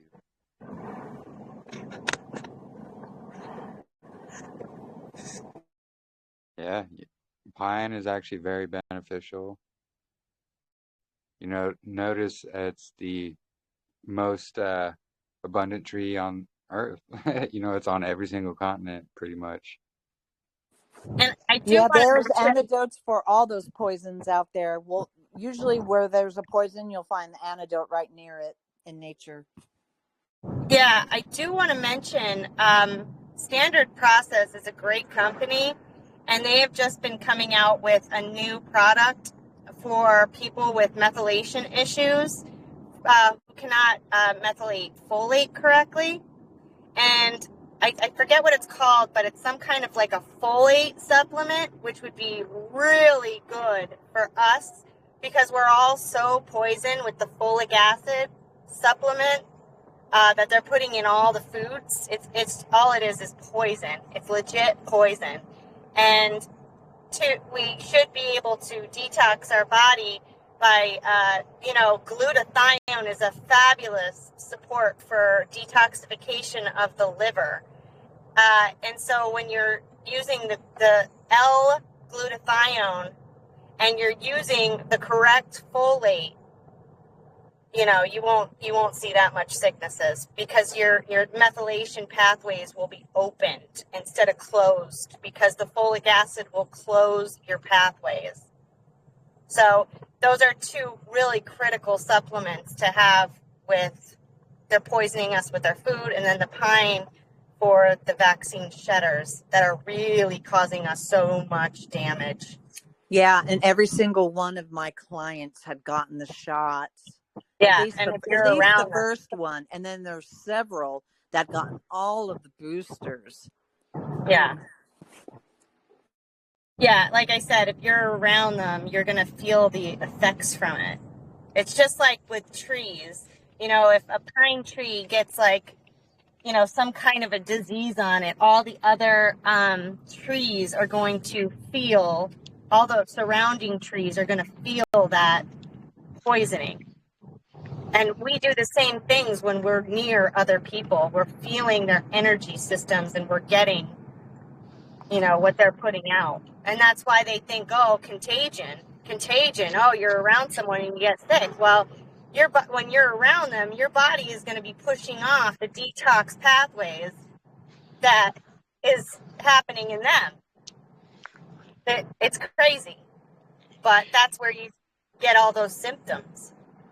Not just that, but some two pieces of very important information for you guys is that I've heard that, for instance, if you're a massage therapist and you massage people that have had the vaccines, the shedding or something like that can pass through the skin, and not just that. Another thing is that, from what I've heard, if a man or woman has had the vaccine and you have intercourse with that man or woman, from what I understand, it's possible that the vaccination itself could pass through intercourse, which is not good.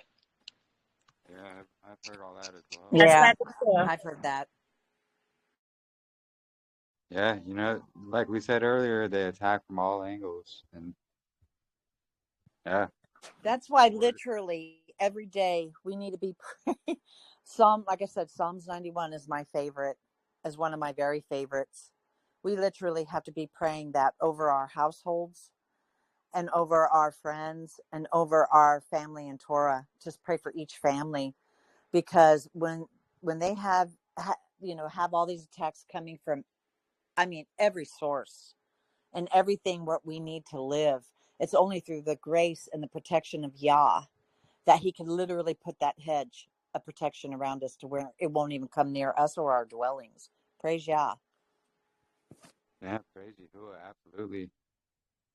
It's like what we were going over earlier. It's the word of Yahuwah. We have to dwell in it, and it's Him that's going to protect us. We can only do so much. All these fear tactics and just all the stuff that we know that our governments, all the, just not ours, but worldwide, their technology is probably 50 years plus from what they've given to us. We have no idea the kind of technology that they have hidden. And it's only by Yah's protection and grace that he protects us from these things, because we have no idea, besides what's already being broadcast and what's going on. Man, can you imagine the things? And look, we're still here. We're still praising him. We're still trying to warn people. But yeah, there's just only so much we can do, and then Yah meets us where we are lacking. And I'm so thankful that, literally it is a not only working out your own salvation with fear and trembling, but literally trying to honor him in his health laws too, along with his moral laws. And he blesses those that are trying the best that they can. Because I tell you, all this stuff is really expensive to get. Really expensive. And of course, the enemy makes it like that, and we can only do so much. And that's when Yah steps in and he says, you're being faithful in the little things. I will bless you and continue to bless you. And wow, praise his name. We have nothing to fear. All praise to the Most High Yahuwah. Absolutely. And yeah, Noah even had a book of herbs and remedies as well. I'd love to get my hands on that. Oh yeah. Yeah, me as well. And then it's the book of Sirach, or Ecclesiasticus, as it's known as well. But it talks about how, Yahuwah made medicines of the earth, and it's unwise to not use them, Well, you know what I've also heard? Speaking of wherever there is a poison out in nature, you'll have the antidote right near it. If we just knew what the antidote was. But from what I heard, let's say where you're living, okay, around your house, and most people have a lot of dandelions. Well, it's really interesting, and I don't remember where I heard this, but someone was mentioning whatever wild stuff that you have growing in your yard around your house, and if you've been there for a little bit, Yah will actually allow these certain wild plants that most of us call weeds, right, grown around your house where it senses that you need that there's something that your body's emitting where nature will have it grow of the things that you need. Absolutely. So you have heard that. Yes, for sure. And I use so many of these weeds. Right. One Dandelions is amazing, I tell you. dandelion, but plantain also. I was just going to say plantain. You're so funny. Plantain is a huge one, but not only that, the purslane has so many purslane. omegas. Yeah. Purslane, oh my gosh, I've been growing it, and I have actually, and even with like all the other herbs that are and stuff that I'm having in my yard, I'm making ice cube trays because I found that dehydrating purslane takes like 2 days. And it's like ridiculous because they're so loaded and so thick of a plant. It takes, so instead of doing that to have for the winter, I have been harvesting it and putting it through with water in my blender and then making it into ice cubes so that every single day I could go in and get an ice cube of the purslane. And that's something that you can all do for your dandelions as well, because I take a couple leaves and the flowers, you can make them into tea, but I always make smoothies for my kids. And so now while they're coming out in abundance again for the winter season, go and pick those, make them into ice cube, like grind them all up and put them into ice cubes, and you'll have them for your smoothies and stuff for the whole year, teas. You know, you drop put them in and you make them into teas too. I mean, you have your fresh dandelion. And boy, let me tell you, when it comes to plantain and any kind of skin irritations and issues and bug bites and whatever, any kind of skin problems that you have, I grow it in abundance in my yard, and I take it and I dry it up and I infuse it in oil, and I take that oil after so many weeks. I mean, you could do it like by boiling it for a little while, and that will speed up the infusion process. But what you can do is put that oil in like a nice roller thing, and I'm passing it out like candy because people are saying, oh my gosh, I'll get a bug bite, and then within an hour it's literally non-existent with this stuff. It's non-existent. It is incredible to have these herbs. Like those 3 herbs, you got to learn how to use them.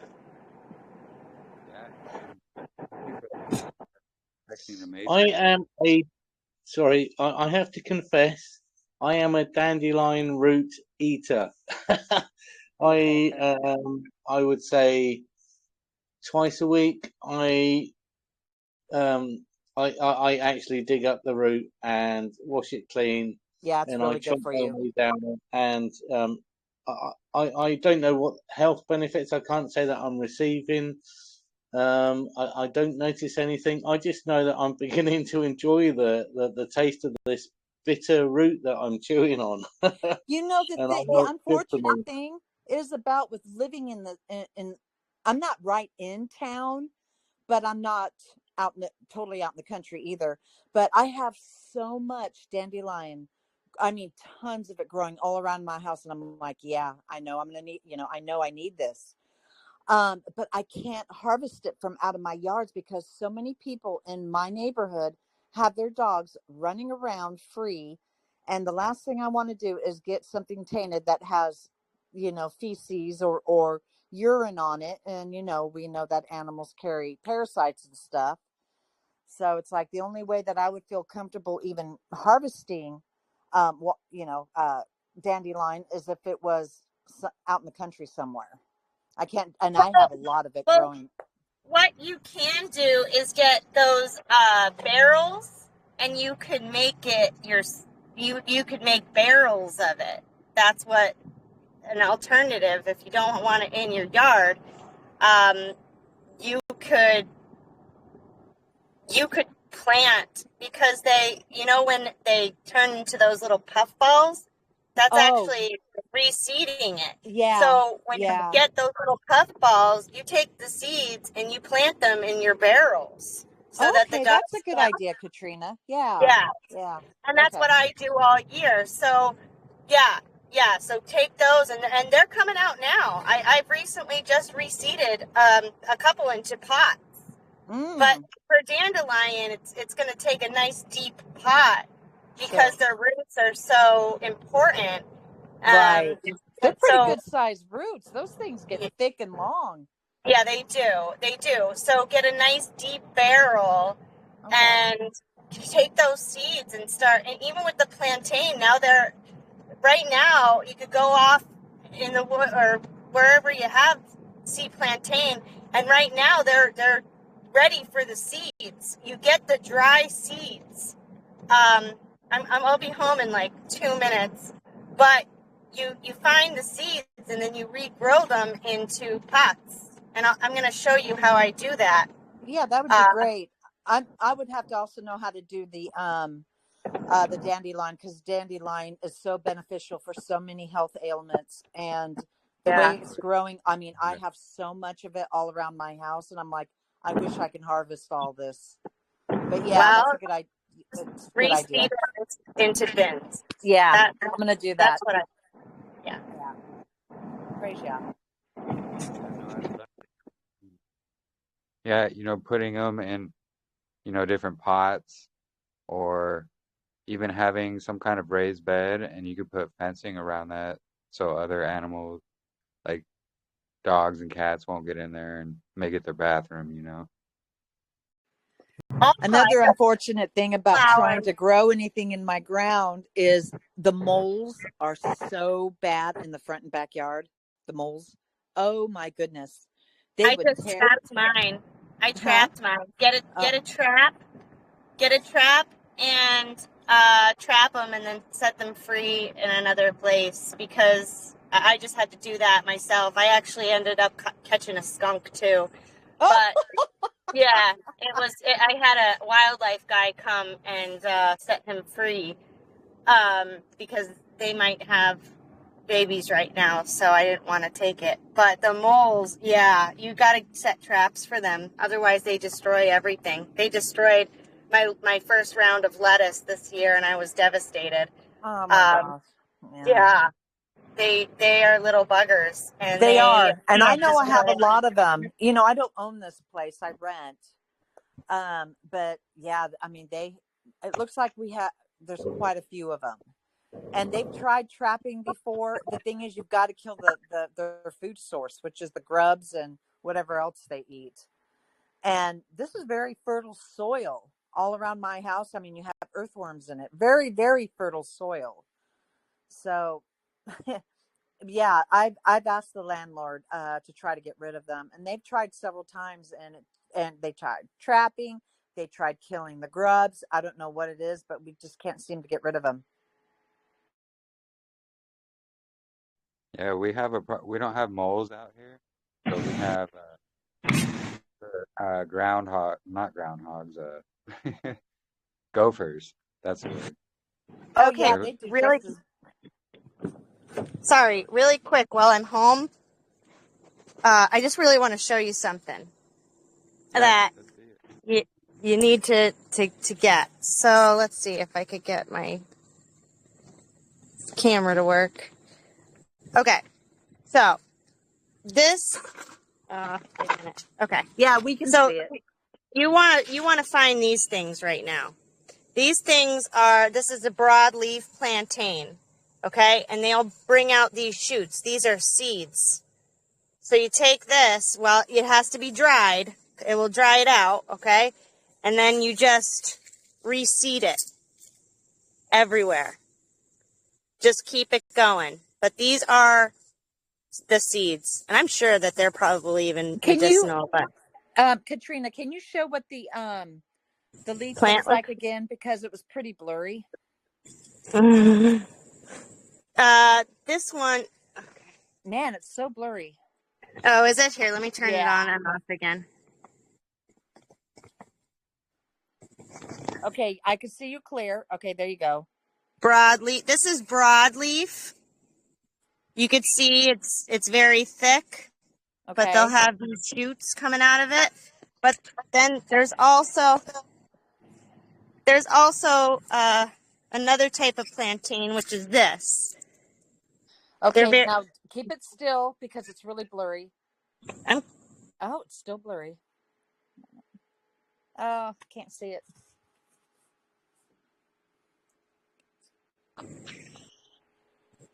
Okay, there you go.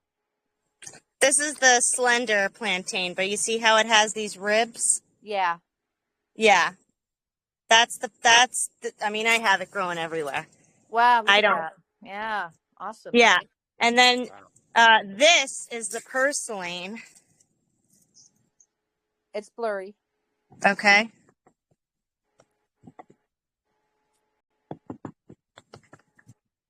That's purslane. Yeah. There's so much of that growing everywhere around here. Yeah. And then this is another, I forget what it's called, but these are really lemony. I don't think these are clovers. No, they look like clovers, but they're shaped in hearts, and they taste like lemons. This is another important herb to have because it's loaded in vitamin C. Yeah. They look like clovers, but they're just like hearts. Okay. So then, and then the other herb that is a must grow because it's so beneficial for the soil. All right. Is called. Blurry. I'm gonna switch it. Okay. It's called comfrey. This is my comfrey plant. Comfrey. Yeah. This will heal. This will heal any kind of bones. Awesome. Now, are all of those plants bones that and you're sharing tendons and bruises and all kinds of things. Did you plant all those, or were those growing wild? No, I went out and got the broadleaf because I didn't have any of those. I found the seeds. Oh well. Okay, honey. I didn't have the seeds, so I went out and found them, and then I replanted them. But the comfrey I bought, and comfrey is so amazing. It comes back every single year, and at the end of the season, you could take the roots, chop them up, and then you could regrow them anywhere. That's awesome. But, and it comes, I mean, you don't really need it because one plant will really give you a lot. We need to do an herb video session where we just talk about herbs and demonstrate pictures and knowledge for the community. I really think we should. So the clover state plant is wood sorrel. Wood That's sorrel, it, yes. Jeremy. Wood sorrel. That's it. Because, man, I was trying to think, what was the name of that one plant? That's correct. Yep. Wood sorrel. Thank you, Sister Faith. Yeah. Yeah. Yeah, it's really lemony. You could eat it. You could put it in salad dishes. You could put it in sautés. But it's packed with vitamin C. Yeah. It's just really nice because every single day I'm learning about a new herb and a new weed. And like I just made my own deodorant. I've been having like stinky pit problems my whole life. Guess what? I found out, and that's easy remedy. If you're having body odor like under the arms, it's because we're low in magnesium. I know. So you put magnesium on your pits in the bottom of the feet. Yeah. So I made this natural deodorant the other day, and I've been testing it out the past 2 days. Oh my gosh, there's no odor. There's no odor. And what I did was I made coconut oil. I put coconut. I didn't even like melt it down or nothing. Coconut oil, baking soda, and magnesium lotion that I made previously. And I put that all together with a lot of lemon essential oil because lemon is fabulous odor eater. And then I put rosemary, lavender, and whatever scent that you kind of want. I used Joy from Young Living, and it just came out so beautiful. I cannot believe that I didn't stink like the past Katrina, couple days. do me a favor. All that combination, could you put it in the chat? Yep. Okay, thank you. Yeah, that's awesome. It works so good. From a stinky pit person to, if you could get my pits to smell good, right, then you can make anyone's pit smell good. I mean, it works. So, we were just at a picnic, and it was really, really hot. It was for the kids with disabilities. I just went to say hello, and I'm sweating terribly. And let me tell you, I don't smell. It's amazing. Yeah, that's awesome. Yeah, I actually make a lotion. Oh, sweaty. Yeah, no, that's perfect. That's awesome. And yeah, please share it in the chat. I know you told me the other day about it, but yeah, but it's the magnesium that really is the kicker. So you're right, Jennifer. If you could make, like I put magnesium flakes, melted it down in beef tallow, or you could use coconut oil. You could use beeswax, but I think I used beef tallow for this one. And you just infuse it all together and make your magnesium. And I put it on the kids, the bottom of their feet every night. It's such a good thing for us to have. Yeah, definitely. Yeah. I know I'm very, very low in magnesium. Yes, we all are. And copper. yeah, if you have exactly. if you have gray hair, you're really low in copper. Yeah, I've copper. got plenty of it. Yep, copper is very beneficial for us. I know here in the U.S., up until more recently, all the water lines used to be made of copper. And so you can get your copper just from drinking from the faucet. Well, not anymore. And besides that, you don't want to be drinking from the faucet anymore. Right. But Or yeah, supposedly the lead-based paint. yeah, Why say did they take it out? Nobody was eating it.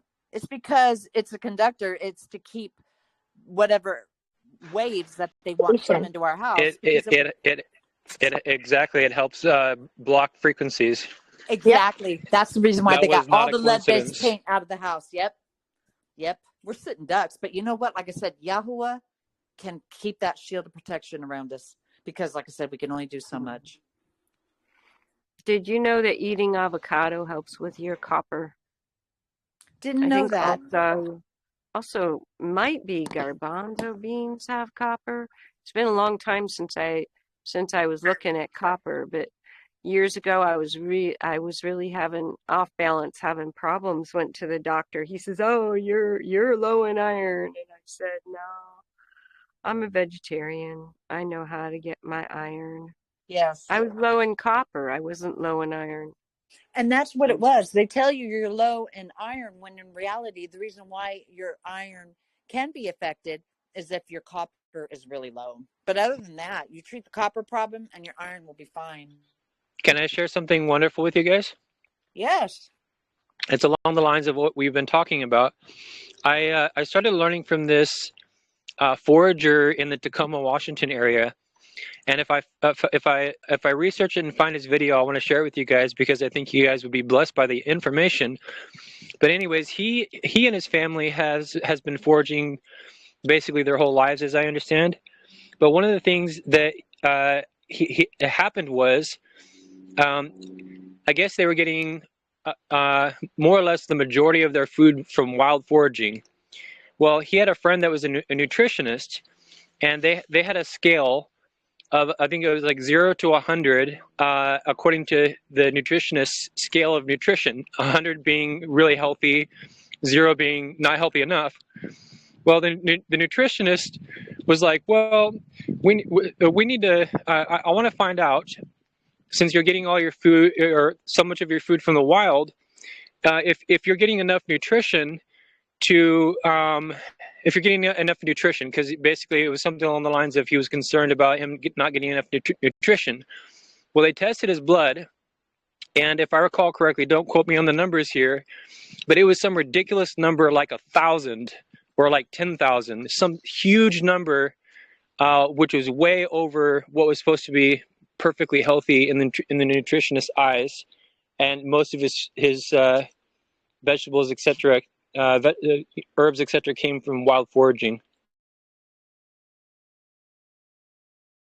Yeah. You know, Yahuwah provides exactly what we need, and it's right there, right in the wild. That's That's why awesome. I bought the book of wild foraging. Sorry, I'm brushing my teeth. Wild foraging, to learn what plants to eat and which ones to stay away from. Yeah, I have a similar book like that as well. I forget the name of it. I bought it a while ago. But yeah, it has all the beneficial plants, even things you can use For cleaning. for use. Yeah. Yeah, I know they have cleaning. this thing called soap all root that actually works as a soap, but it's a root, and I don't remember what.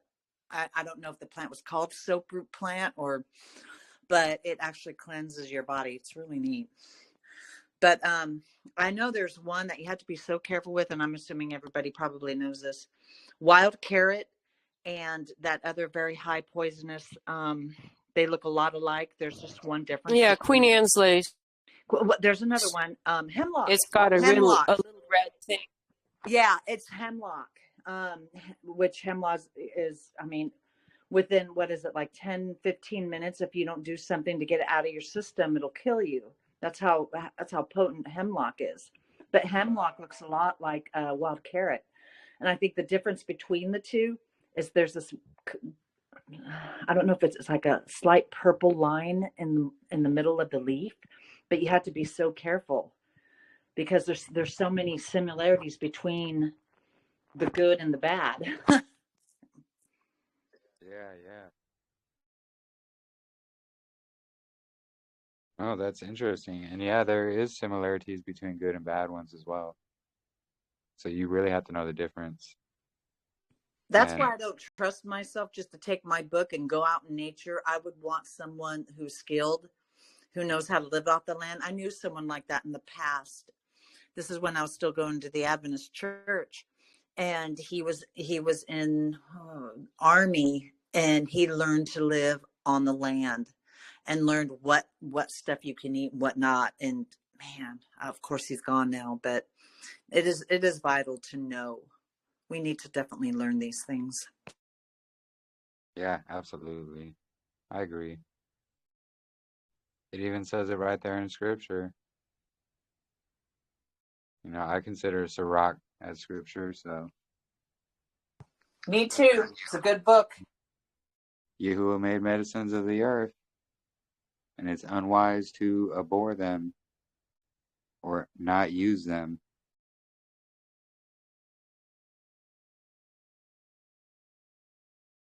Yeah, no, it's important, and all these things are actually really beneficial in helping us combat these different tactics the enemy uses to try to make us all sick and things like that.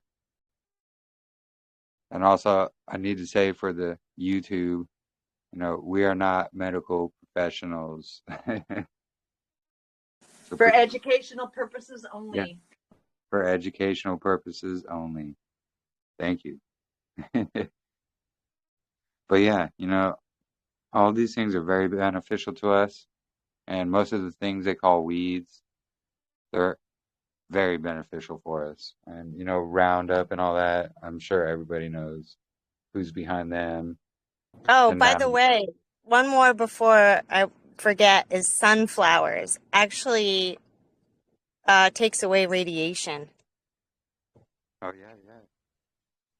That's another good plant to have around your house. Yeah, same with aloe veras and things like that as well.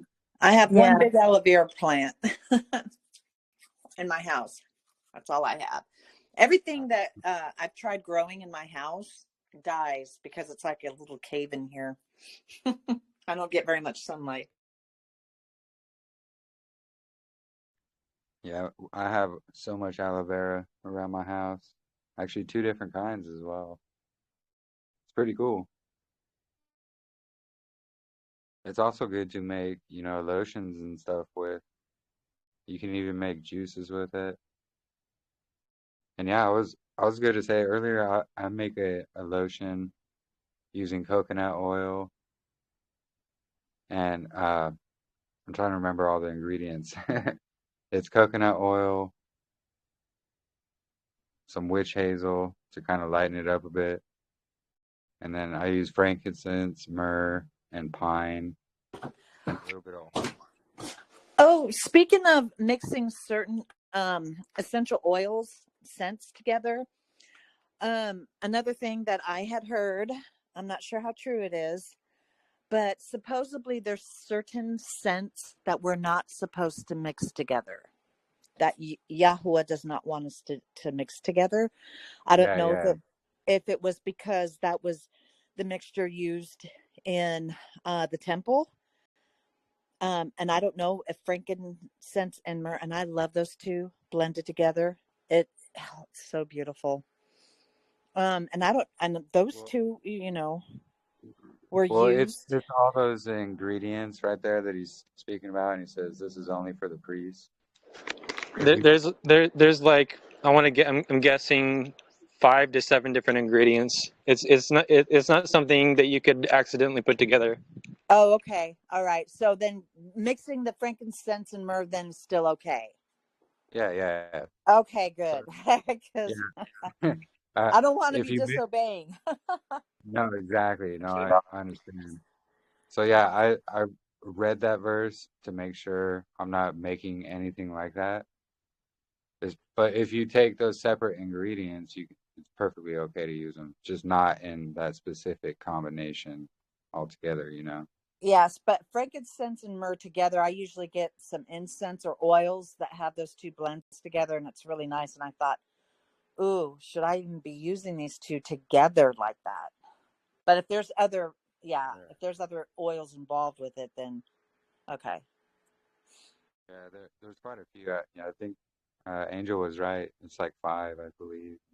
All right. Okay, I'll have to great. look it up again, but yeah. Okay. Oh, there it is. Faith shared it. Exodus 30:23 through 25. And take for yourself choice spices, 500 shekels of liquid myrrh, and half as much, 250 of sweet-smelling cinnamon, 250 of sweet-smelling cane, and 500 of cassia, and according to the shekel of the set-apart place, a hin of olive oil. And you shall make from these a set-apart oil, a compound blended, the work of a perfumer. It's a set-apart anointing oil. So yeah, none of those, you can't mix any of those ingredients and use it. Let's see, we have myrrh, cinnamon, sweet cane, cassia, and olive oil. Frankincense isn't even in there. Actually, I don't see that. That's interesting. Do you guys know what cassia is?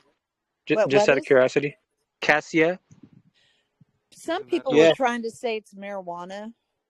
Yeah. yeah. No, cassia is a bark very similar to cinnamon. Okay. Um, Maybe the it's healing it's much cinnamon. thicker. Yeah, Because cassia bark's used in Indian cookery. You can usually find it in Indian cooking shops. Indian being um, the continent of India rather than the Indians of North America.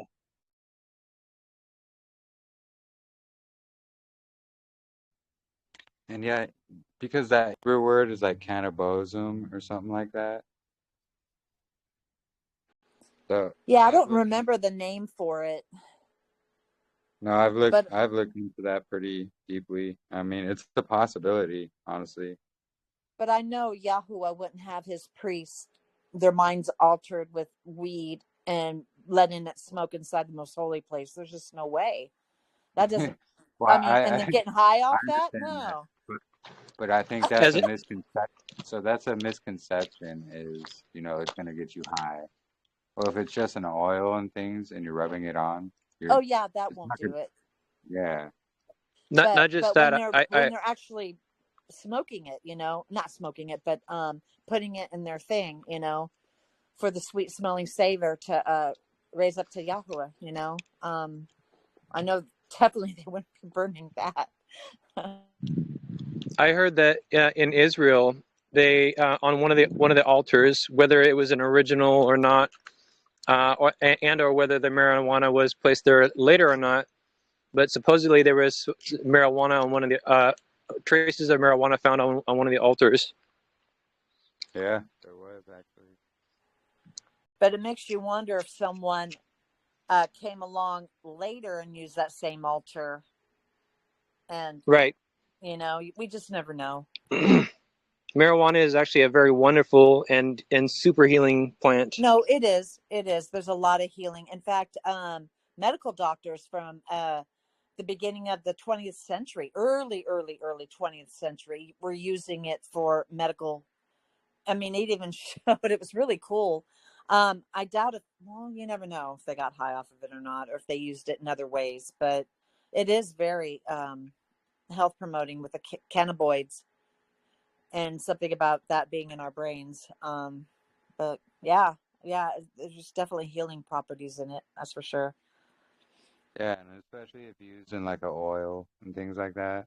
Right. Like, you're not gonna get like high from rubbing Right. oil on your skin. Right. But yeah, no, it's very interesting. It definitely could be a possibility, but yeah, we probably won't know until he tells us.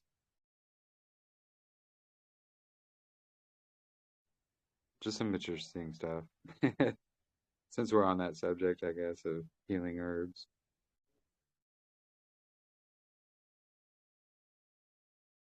And yeah, that's the sweet flag is going to be the sweet smelling cane. We ought to do some searching, finding someone who has been trained very well to live off the land, to know what to eat and what to avoid, and have Yeah, someone like that present, or I don't know. That would be so cool. I think that'd be a good idea, actually. Yeah. I've been following a guy. Sorry. Sorry, I've been Go ahead. following a guy. I've been following a guy here in the UK on a YouTube channel. He's a forager, and he does foraging each month. And what he did for one of his YouTube presentations was he got 5 popular apps, plant identification apps, and he looked at all of them, and he looked at a series of plants, and nearly all of these apps weren't recognizing some of the poisonous plants, which were deadly poisonous. They were saying that they were things that they were not. And his recommendation, quite simply, is um, go with someone, meet with someone, and go out with them and learn from them, because these some of these apps that you get can be very misleading and potentially fatal. Yeah, I don't trust the Yeah. apps when it comes to Yeah. that. You're right, brother. Yeah, I was just gonna say it would vary a lot by region. Yes. I mean, certainly there's like plants that, they have various like version or similar, in the same plant family, but it would probably be very different across all of our regions that we're in. Something else that may or may not be wisdom, but it might be food for thought, so to speak, is something that I've been doing recently. Is we have chipmunks out here where I live, and I've been watching them, and there's these little like blueberry looking berries, and they eat them. So I decided to go over there and just try a small amount. And basically the idea is that if the animals can eat it, and I'm not saying all of them, all the animals, but if a little tiny animal like a chipmunk can eat it, possibly it won't be poisonous to us either. So you could basically observe the animals and what they're eating, and maybe test what they're eating to see if you can eat it, because there is supposed to be a way to test the plants to find out if they're poisonous. You just take it in very, very small dosages, or you dip it on your tongue, or you rub it on your skin, and or other techniques. But don't quote me on that, and maybe research it before you decide to do anything like that. But there you go. I agree with you, Angel. Because we do learn from nature. And I've heard that too. Just checking to see what the animals may eat or will eat, and then try just a teeny bit for yourself, because it could be perfectly healthy for humans, but you might have an allergic reaction to it. So yes, I agree 100%, Angel. When I was in the military, we were taught to, first of all, rub it on the back of our hand, any plant or anything that we could potentially think that we could eat. Rub it on the back of the hand and wait, see if there's a reaction. And then rub it on the inside of your bottom lip. Again, wait to see if there's any reaction. And generally from there, you should be looking okay, but again, only start in a small sort of dosage before you commit yourself to a full meal. Right. Wow.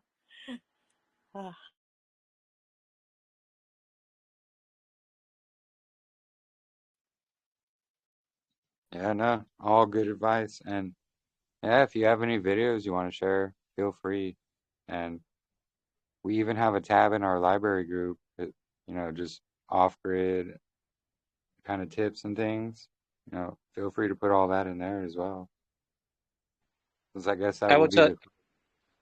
Oh, go ahead. I would tell you. I would tell you. I love our time together, and our chats and discussions. As I said before, it's wonderful to have you guys, because you guys are more or less the closest thing to family that I have, in that you understand me and I understand you, and we're not weird or crazy amongst each other, but in the world we would be considered weird or crazy in some way or another. Yeah, absolutely, brother. Amen. Yeah, it's the world that's crazy, not us.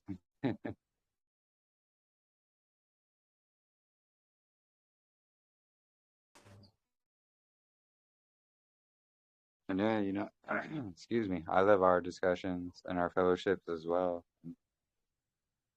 It's always awesome coming together in Yahuwah. And then, we all have a piece of that puzzle.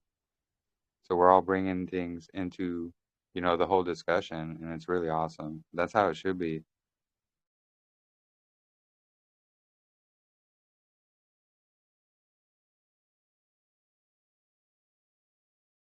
Like, I had no idea you knew all those things about the frequencies, Ken. But that was some good input earlier. It was great. We're all mad together. Yeah.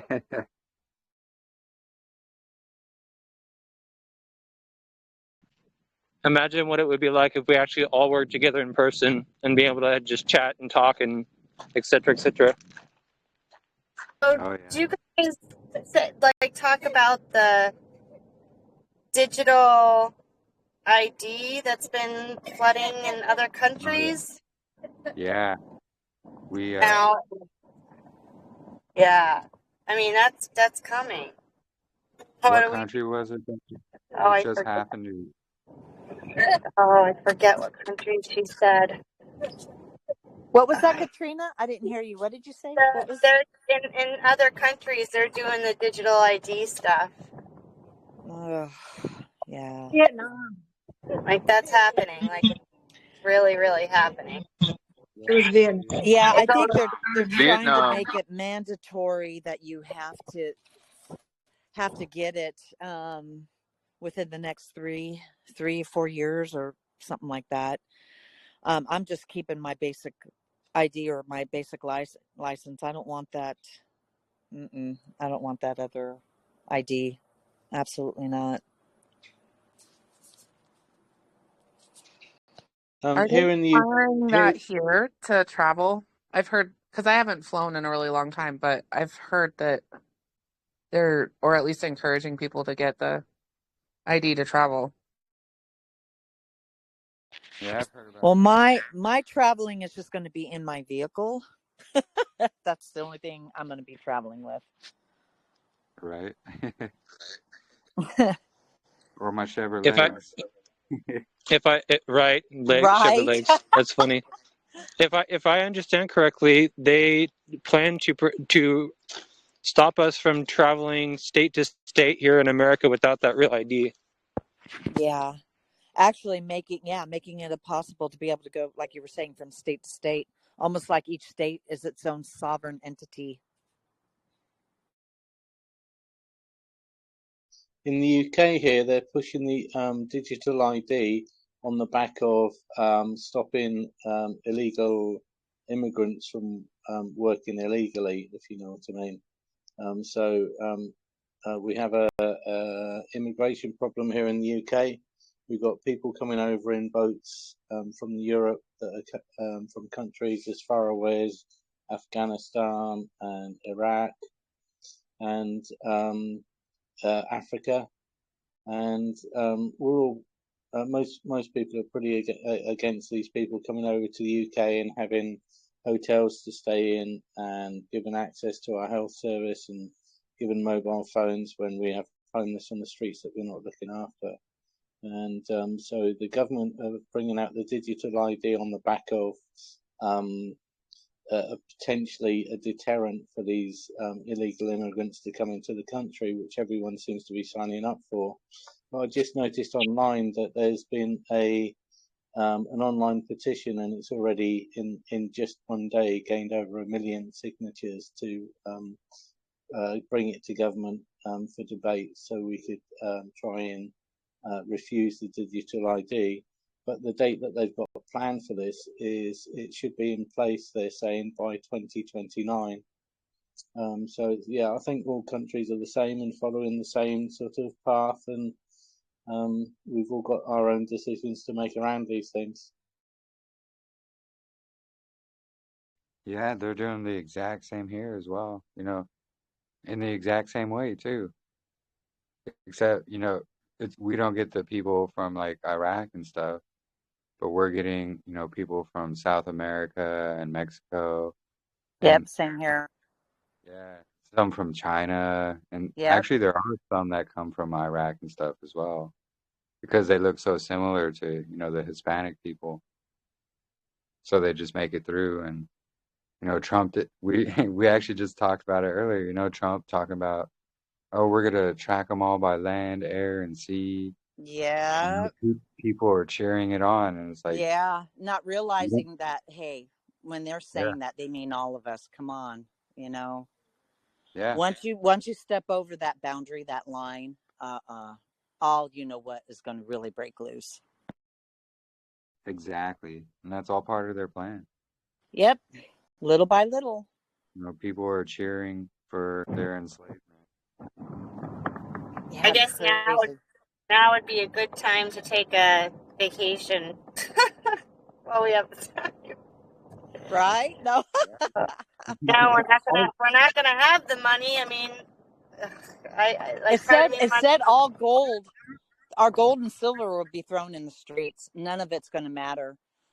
No amount of money is going to buy you out of anything. I mean, I have a lot of my kid's money that he got from his settlement from his father in gold and silver, but you know, I have it because I don't want to put it in the bank. It's not going to accrue the amount of money that it's going to make if it's in gold and silver. I mean, it is a very, very valuable way of, you know, increasing, you know, your money off of it. You know, I bought it a couple of years ago and it doubled. yeah. I don't have much. It's just, you Neither know, do I. Right. but I just wanted a little bit to see how it does, and I just you know know, eventually no amount of silver or gold is going to get you out of anything. It's, you know, you're either gonna take the mark, or you're not. You know. Yeah. Rich and poor, free and bond will receive to a not mark. put your faith in it. Yeah, don't put your faith Yes, in it. exactly. Yeah. Here's another idea. Not that we can, because we know they wouldn't allow that, but they didn't say anything about restricting travel on the outer ice wall. Maybe we could all go to one of those massive land masses and start a community there. There you Let's go. see what happens if we go to the Bering Strait and just see that area over there. You know what I'm talking about. Yeah, right. Yep. Yeah, all we need to do is to get a boat and do some sailing, and we'll be there in, I reckon, about what do you reckon? At least 2 months we'll be there looking at it. Yeah, there you go. Yeah, Ken, you got a boat, right? How many people can you fit on there, Ken? Well, that's it, isn't it? Or we could walk through and pick herbs as we go and feed ourselves, and everything will be okay. That'd be awesome. I Yeah. truly believe that Yahuwah is going to supernaturally, don't know how, gather his people and show us where to go. No doubt in my mind. Something else to consider that is indeed scriptural is the Almighty could just teleport us somewhere else. I like that because he's teleported Philip. You know, he had a doesn't he teleport by picking up from your hair? Isn't there scripture by the on lock of moving? the head?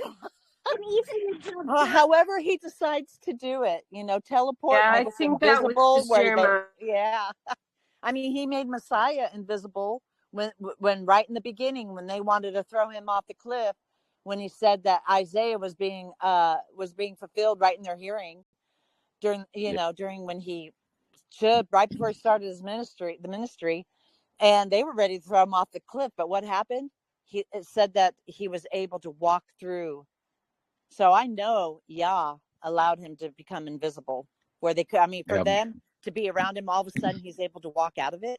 Yeah, he made him invisible. He could transport. He could make you invisible. He could do anything. Praise his name. Yes, he did that many times. If Yahushua was able to teleport through walls, it is absolutely not out of the question for the Almighty just to blink us away when perhaps they think that they have us and they don't have us. Yeah. Yep. Exactly. Absolutely. If he needed to grab me by the crown of my head, the hair on my head, I think he would struggle and he'd be grabbing for my ears. Yes, absolutely. Oh man. Hey. We actually pray regularly regarding our property that they cannot find the entrances, and for the set apart messengers to be on every guidepost on the property. You know, like with Lot, the men couldn't find the doors or the entrances to the house to get to the angels. So we pray that our property is protected and they're not able to even find the entrance, the driveway. For sure, Something else. Sister Jermaine. He can make Something else. any. Oh, go ahead. I'm sorry. I'm going to say one more thing and then I'm going to be quiet for a minute. But something else to consider is that there are still indeed underground cities that are unoccupied, such as in South America, where we could potentially, if we found the entrance, just go to it and start living there instead.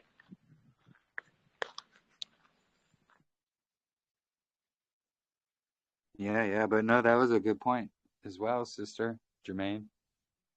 You know, When he says that no plague or anything will come near our dwelling, and 1,000 may fall at our side and 10,000 at our right hand, and he also says that we will be covered under the shadow of his wing. He literally can do that. He can make your whole dwelling disappear, like this cloak of concealment, where the enemy can't even sense it, see it, nothing. There's nothing that he can't do.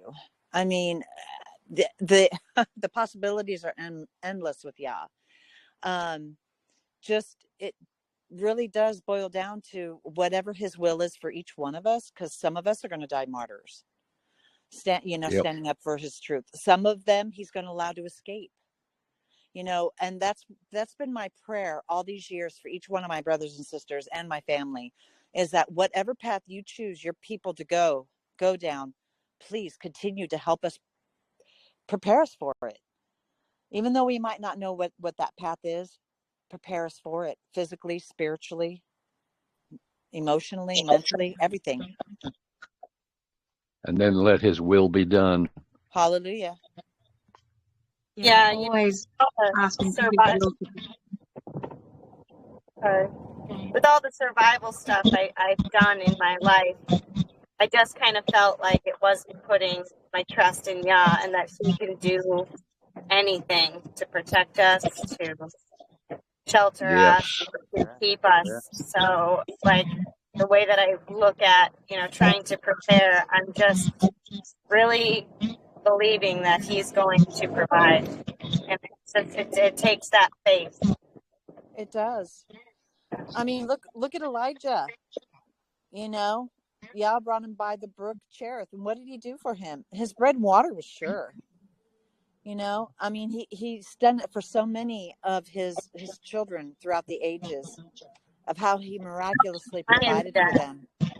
Yeah, Daniel in the lion's den. Hallelujah. He does. He protects those who are doing it. Yeah, absolutely. If he can make iron float, he can do anything. Or guns fall as straw. Yeah. Yeah, amazing. And yeah, we walk by faith, not by sight. Hallelujah. May I tell you a story? Yeah, go ahead. A few years ago, after my husband was killed in a car accident, a sister got a hold of me. She said, Yahuah gave me to invite you to come out here to go to a particular feast. And I had vaccine injury. I was so locked up with the grieving that I was in a lot of pain. I couldn't move up and down. I walked with a cane. It took me 5 minutes to get in and out of a vehicle. It was really, really painful. And so I watched him do miracles. And I met a young man out there, his name was Joshua, same age as my Joshua. And he loves singing. And I shared songs out there at that feast, and he sang along, and he started telling about his dreams, how the Father showed him what would be in the future and his purpose for him. And he said that he was going to die before our Savior came, but in the meantime, he had his work, and he said that he was leading some people to a safe place, and they were traveling in a group, and the Father put a dome around them. The soldiers were coming and everything. The Father put a dome around them. They could see out, but the soldiers couldn't see them. And they'd walk by them. They would be, but they couldn't see them. And Yes. that sort of thing. And another man, a friend of my late husband's, I met him real early on in our marriage, and he had baptized this man. He was a minister. He had baptized him in the name and everything. And he said, I was really, really concerned, really worried about the time of trouble. And I asked the Father to, basically Abba gave him a dream. And this man, he had black skin. And he went to answer the door, and he happened to glance in the mirror beside the door, and he looked white. And he opens the door, and the authorities were asking him, well, is your name? And they said his name, the same name that he has. And then they looked at him, and they said, well, we're looking for a black man by this name. And they turned around and they left. Our Abba, he can protect his children however he sees fit. Exactly. It reminds me of this one testimony that I heard a long time ago in church, and it was a very old testimony of some of his people way back, and they were fleeing the authorities, and I think, was it the Waldenses? I cannot remember, but anyways, they were fleeing up into the mountains, and there was this one big opening, but not real big like the mouth of a cave, but it was slender, but still enough for a person to squeeze in, a few people to squeeze in. And they said, well, we could go in here. And I was like, no, because they could easily shine their light and see us in there. But Yahuwah impressed them to go in there. And so they all huddled in there. And then Yah sent a spider immediately after each one got in there. I don't remember how many people there were. And the spider came down and started weaving its web quickly, really quick. And it was thick. I mean, we're talking very fast. So by the time these people caught up to that area, it looked like that web had been there a long time. And so they didn't even bother going in there to check. Just things like that. Just things like that. I mean, wow, the things that he does. I mean, he sends nature to come to our aid when we need it. I don't know. It's just amazing. There was also another testimony, and this is more recent in our time, of this missionary that was somewhere in Iraq or Iran. I can't remember, somewhere in the Middle East. And they were holding tent meetings and sharing the love of Yahusha, And there was this one stretch that was extremely dangerous to go to get to this one area to minister to the people and share truth.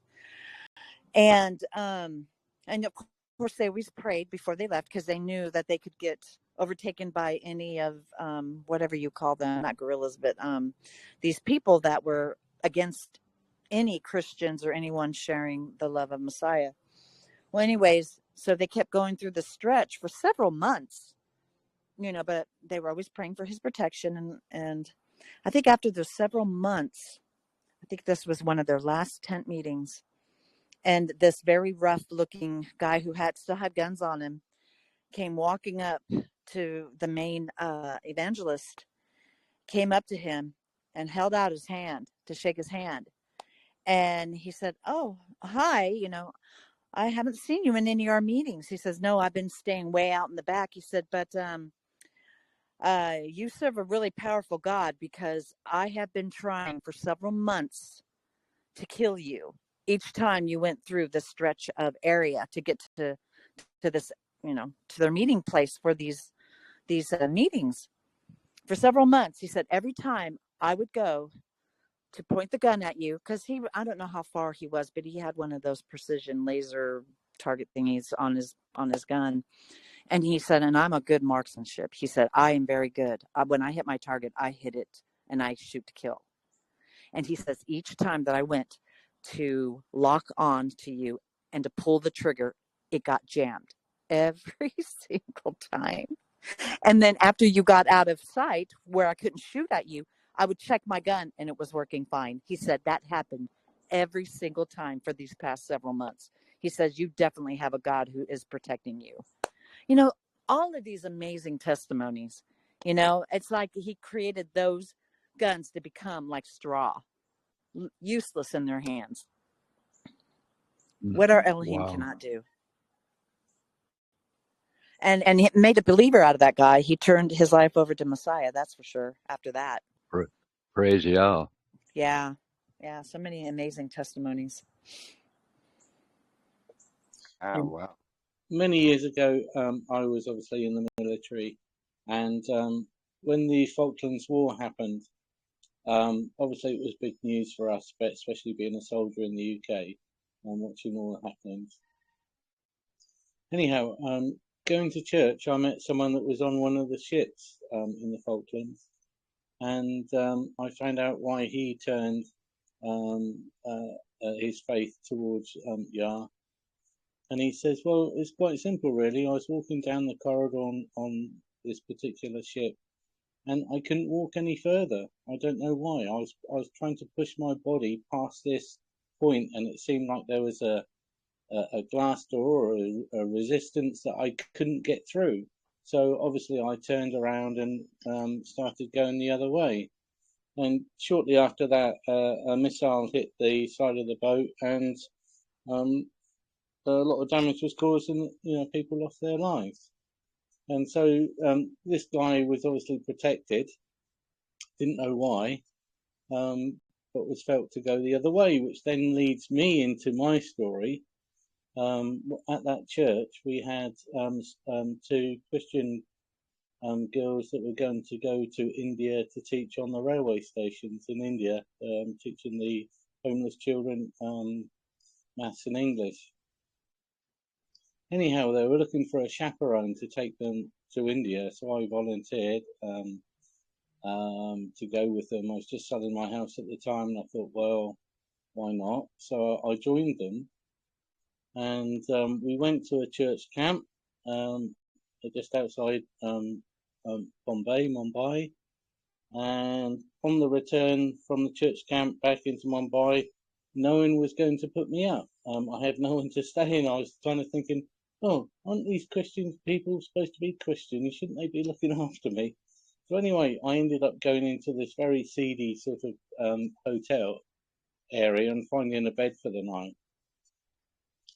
In the morning, I had a knock on the door, and the manager or one of the staff said, "The manager wants to see you. He wants to see you at 12 o'clock here." And I had the night before heard some stories about my manager and how he had threatened travellers or shop travellers for their money. So I was thinking, well, what do I do here then? Feeling a bit sort of nervous and overwhelmed about it all. And clear as day, I heard this voice say, get out now. Pack your bag and get out now." And I don't know where this voice came from. It was a booming voice. It was loud. It sounded like my own earthly father speaking. So I immediately reacted. I packed up my rucksack. I went out the door and down the stairs, thinking that I was going to be followed. And I walked out this hotel and walked straight over. And in India, on big streets, they have like a police sort of box there that the people guide the traffic to. So I walked past up to that, looked behind me, no one's following me.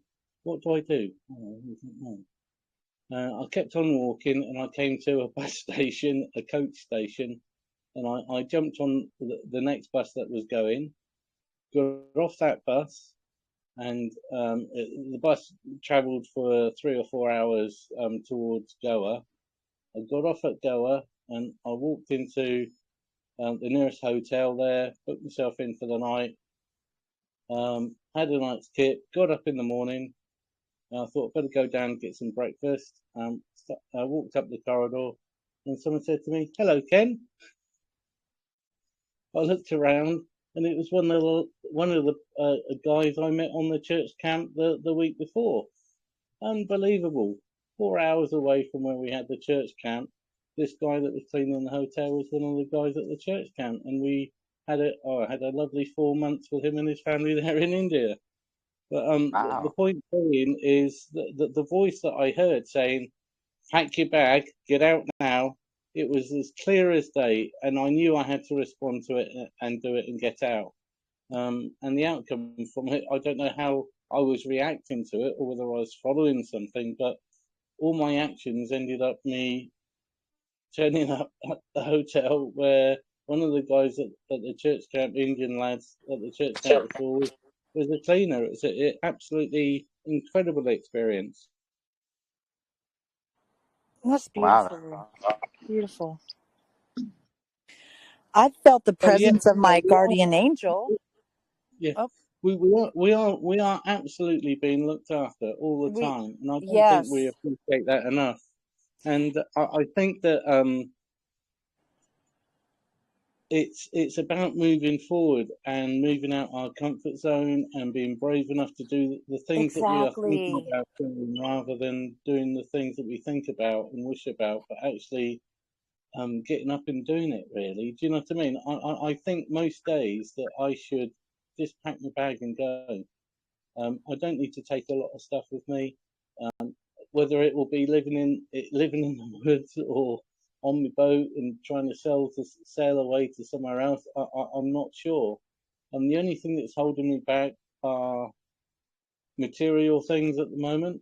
But also, I have a young family, and I kind of want to see them grow up. But I mean, you know, I'm in two ways with this. You know, should I don't know. What do you think, guys? Should I be here for my family, or should I? Is it following my heart or following my own desires? I just get so confused about this. But I really need some nourishment outside of this world that I'm living in at the moment, if that makes any sense. I really want to feel alive and real. I just feel a bit sort of plastic and basic in this sort of lifestyle I've got at the moment. What do you guys reckon? If it makes you feel any better, I'm feeling the same way, or I have felt the same way. And what I have come to understand about the scripture and where my faith is that I have just come to decide to trust Yah no matter what's going on, because I also have a family and kids and don't know what's going to happen to them, and I'm not in contact with some of them, and many of them don't want to have anything to do with me, etc., etc. But the point is that I could worry and fret about them, or I can just trust Yah, and if He wants me to be here with them, to talk to them, to live with them, to do this and that and the other thing, great. If not, if He wants me to leave, mom, no mom, dad, no dad, kids, no kids, family, no family, then that's what's going to happen. And I'm just trusting His timing, that everything is going exactly as it should, according to the exact moment. And I say that because I have to trust Yah in that way, because of the unique experience that I'm going through. I don't know if that helps you at all, but pray about it, trust Yah, and may Yah make your path entirely straight. That is so true, Angel, because He does say that we need to put Him first, because everything else will fall into place, especially if we have a spouse or adult children or children that are unbelievers. Now our faith will cover them, but when it comes down to the knit grit, when that time comes, whatever it may be, of course, we need to really fast and pray and ask him to lead and guide. But I do know we have to put Yah first, no matter what. And I know it's really difficult because, there's several people, my daughter included, I mean, her husband has come a long way, but there's still a lot of resistance. And she knows eventually when that time comes, when we need to listen to Yah, and when he says to go, we got to go. And we just have to pray that Yah will continue to work on their hearts and soften their hearts and not harden it. It's we just got to leave it in his hands. Take one day, one moment at a time. I know it's hard. It is really hard, but just continue being that loving witness and just take it one day at a time. Yeah, absolutely. I agree. Hallelujah. Praise Yahuwah. He never said the road's going to be easy, because it's not. And, Messiah suffered, so we're going to suffer as well, because, we're walking in his name. The enemy doesn't like that, so he's going to do everything he can to try and affect us, But yeah, Yahuwah gives us the strength to overcome all of that.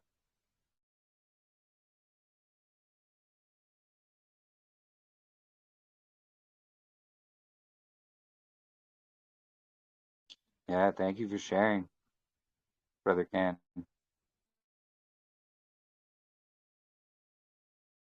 And Sister Jennifer. Yeah, thank you very much for your responses. I'm still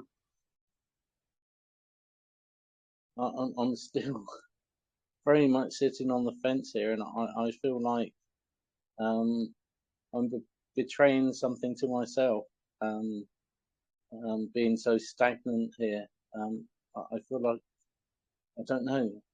I feel very stagnant. That's the very honest truth, and I feel that my relationships are stagnant. My wife left me early part of this year, and I have two sons and a daughter. It's the daughter that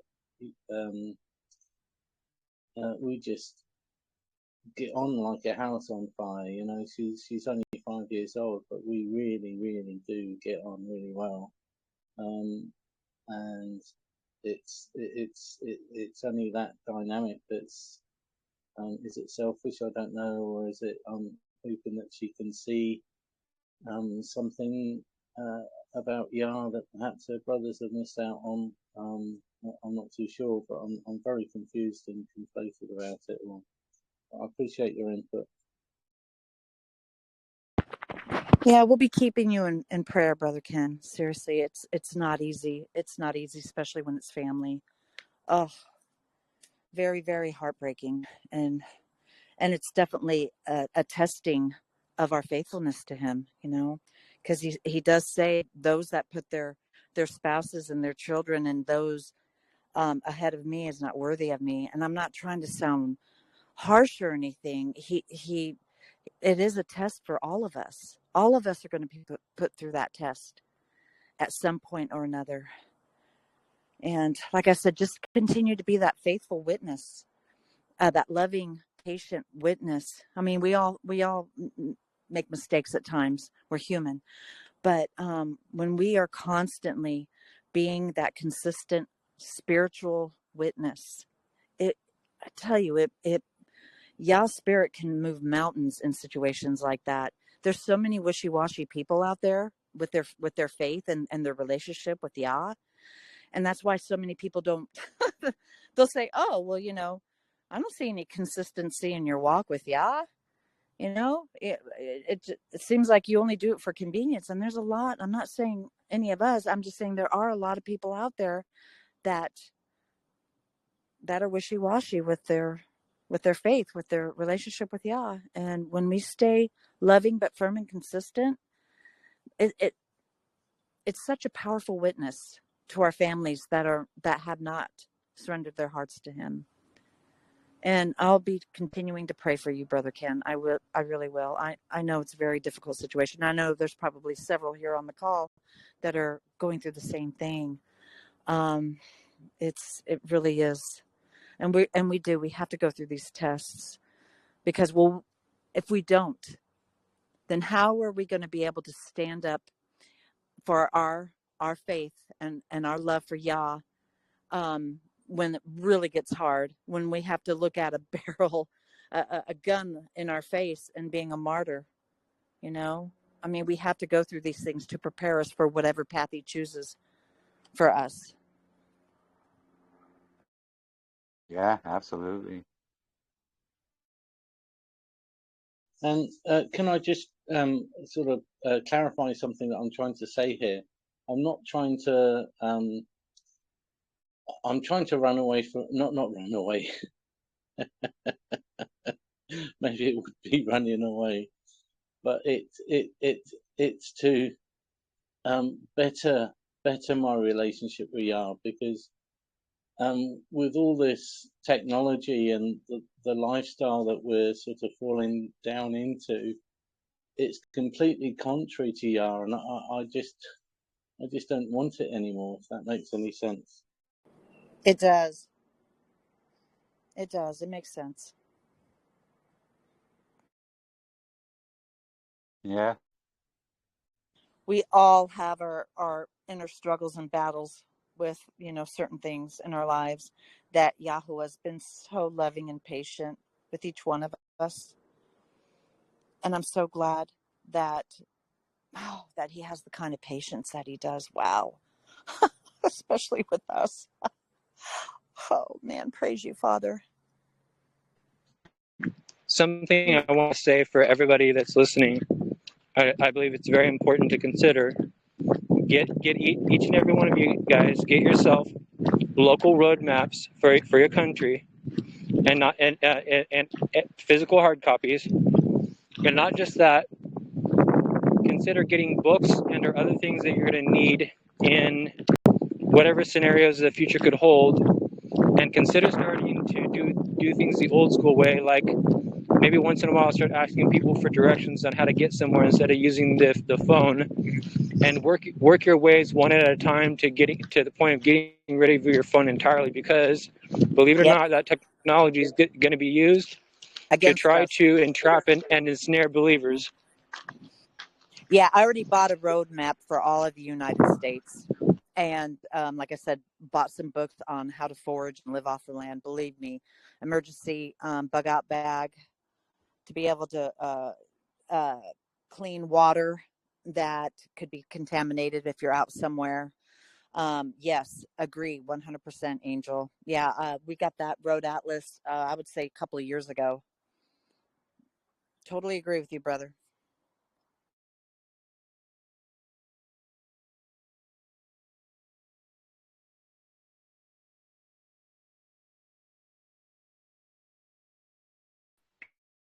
Just bought a bunch of MREs and split them with my brother. I think we're going to buy a bunch more. Yeah. It's a good idea to do that. And, I think that people who are led to do that are doing it so that they'll be able to help others as well. And praise Yah. That would be yeah. I have some food supply and things. Like, I'm not like stockpiling it, but I do have some emergency stuff and like a little bug out bag. So it's just good to be prepared. And, yes, Just like, of course. Oops, sorry. No, I was just going to say, yes, of course, I trust in Yahuwah. But we have to do our part as well. Agreed. But yeah, go ahead. No, just like, I forgot who was mentioning it. It might have been Angel, that it's kind of made out of aluminum, but it's like that crinkly emergency hoodie thing to protect yourself if you're having to be out somewhere. In my Survival bug blanket. out bed. Yeah, survival blanket. I bought one of those. It's what it does, it keeps your body warmth around your body, so that your body warmth isn't being lost outside of that blanket. It's for emergency purposes if you are out in the country somewhere and have no way of getting to town or civilization or something, in the bug out bag for extreme emergency purposes. Hopefully hopefully it's a good brand. Blanket? Huh? Is it like Mylar blanket? I think that's what it is, Ellie. Yeah. Where it traps it, keeps in your body heat so it doesn't escape. I don't know if that would protect you from any of the if you go ahead. If you take that, you lay on the ground and you cover yourself with it, it won't see a human heat signature. So you put it on the ground and then you lay on top of it? Oh, you cover yourself Yeah, I was going to say, I think you would cover yourself with it because it's big enough. You're cutting out, Ellie. If it's big enough to,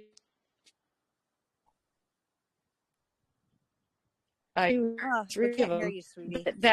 But I got the heat signature. Oh, well, never mind. I'm sorry, you kept cutting out. We couldn't hear you. Yeah, we heard you there at the end, though.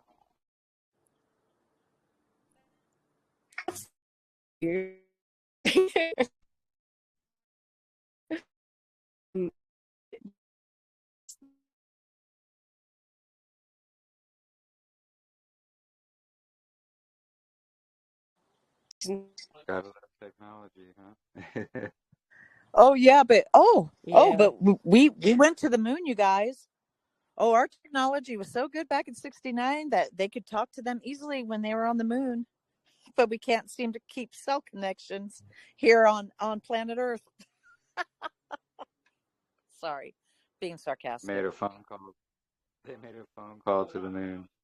They did, and they had no problem listening, but yet we can't even get regular service here in town or on the outskirts of town. Yeah, come on, we need to wake up. I'm sorry, I don't mean to sound sarcastic. It's just No, you're right. The laughable thing about it is they said they called the moon, and if I recall correctly, it's 238,000 miles away from a landline, and yet the entire realm, as the information that they've provided, if I recall correctly, is roughly 25,000 miles wide, and yet we lose signals like you were saying here on Earth. Makes no sense. Yeah, I mean, there's literally certain parts here in town where I literally get cut off, and I can't. You're just here in town, let alone in another town. It went to the as well. They do that, they get fried. Hey, Ellie, you might have to move to another spot because we can't even really hear you at all anymore. Don't get me going on how sound can't travel in a vacuum. Yeah. All that blood would boil in a vacuum. Don't get me going on that one. It's really, really comical when you think about it. Oh my. And even seeing the footage of their so-called moon landing. Oh my gosh. Gosh. Oh. And the cameraman that left behind there on the moon as it was taking off. The sad part about it is that the reason why they're deceived in the first place is because they blindly trusted people that lied to them. Exactly. I've had some wonderful brothers and sisters in the Christian faith, who still want to hang on to that false moon landing and even NASA. And I said, everything out of NASA's mouth is a lie. Even the name NASA, it is in the concordance, and it means to deceive. What was the other? It's just pure deception. Everything is a lie. And I said, it was formulated by a bunch of Freemasons. Come on. And they went, oh, no. I understand what you're saying. And they still want to keep going back to the stuff that these people are doing now. And I said, but I know what Yah says in his word about the earth that we live on. And I would rather trust Yah's word than man's any day. It's just, I don't know. It's the deception, the indoctrination. Yeah, they make sure they get a hold of us very young.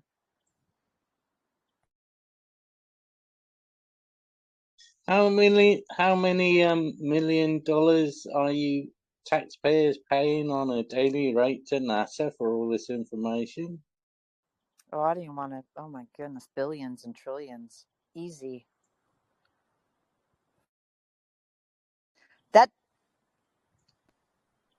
That tells you, for them to spend that kind of money, that tells you that this lie is important to the enemy.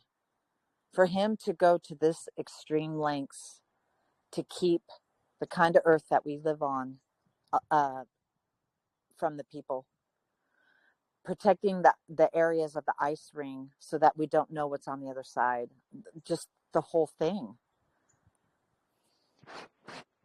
Yeah, exactly. It's all part of a big lie. And it's all to hide the truth of Yahuwah. 100%. Yeah, a lot of people have given their hearts to the Most High. They realize, wow, this is done by the divine creation, by divine design. They become believers. Praise Yah. Yeah, absolutely.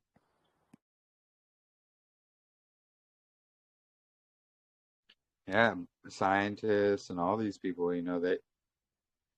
they see the things they see and they can't deny, the existence of Yahuwah.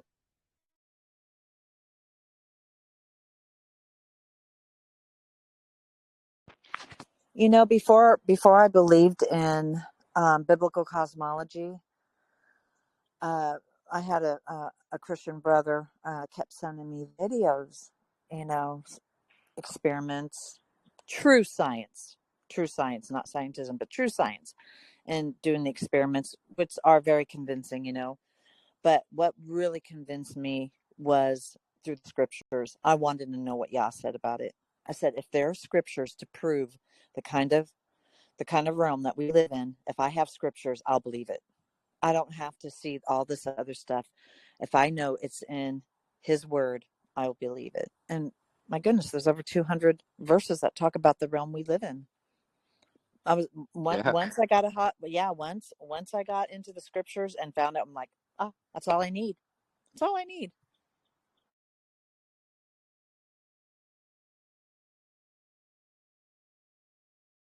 Yeah, it's amazing and kind of sad how many people will try to deny all those scriptures and Saying it's metaphorical. I'm like, no, absolutely not. Because when you rightly divide the word of truth, here a little and there a little, precept upon precept, line upon line, you're going to get his truth. And also in the hidden books, we got to go outside the 66 and go to his hidden books. The very first book, Enoch, Jubilees, Esdras, Baruch, all these hidden books that fill in the gaps where the 66 leaves holes.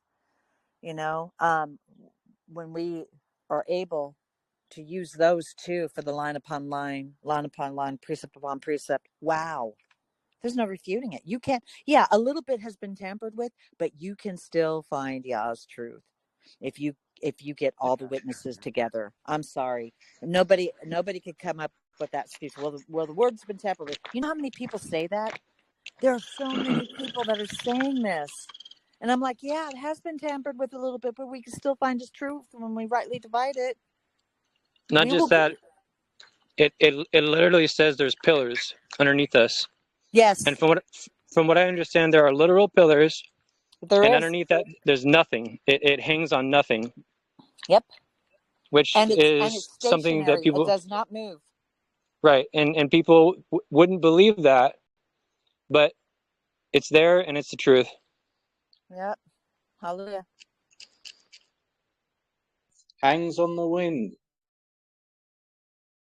Man, it's just getting really concerning, you guys, when you have so many of our brothers and sisters in the Christian faith and Torah just saying, well, you know, it has been tampered with. And I'm like, oh, so if we go, and I'm saying there's a lot of people saying this. And it's like, okay, yeah, a little bit, but Yah still preserved his word. When we are seeking him with all of our heart and we're rightly dividing the word of truth and getting all those witnesses, we will get it. He will give it to us. He has still preserved it if we're doing our rightful part in searching it out the way we're supposed to. When he says there's a right way, well, there's also a wrong way. Just grab as many witnesses. And if they all agree and you got that complete picture from all these different witnesses, you can't refute it. I agree. All praise to the Most High. Yes, yes. I'm so glad he still preserved it. Yeah, Hasatan might have did a little tweaking here and there, but not enough to where we can't find truth. Yeah, he preserved it. He still preserved it. He just wants us to be diligent students. Yeah, you know, most people don't realize our modern canon came from Rabbi Akiva and the synagogue of Hasatan. Oh, yeah. It's interesting that why they wanted to just leave 66, right? You know? Mm. Yep, exactly. I always found that number interesting too. Half of 66 is 33. Yep, and the number of man, 6.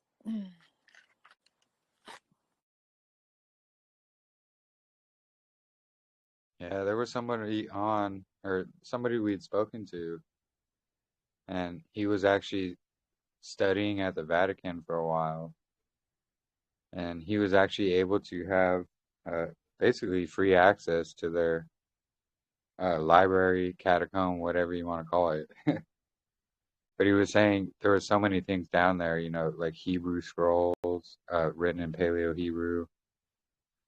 There was like a Bible from each century, basically, back to 1,000 years. And he said the one from like 1,000 years ago was really huge. And it went up to our modern day Bibles where it's 30 times. I got another conspiracy for you along those lines. I believe it's possible that the Library of Alexandria itself was a conspiracy, and perhaps at least part of that library is in the Vatican. Agreed. They said they have about, 50 to 70 miles of nothing but artifacts and books. What could be stolen knowledge from humanity. Exactly. Yes. Agreed.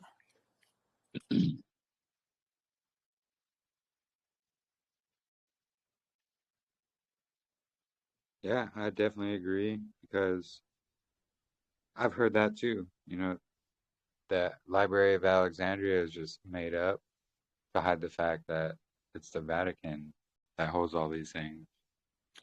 Oh, for sure.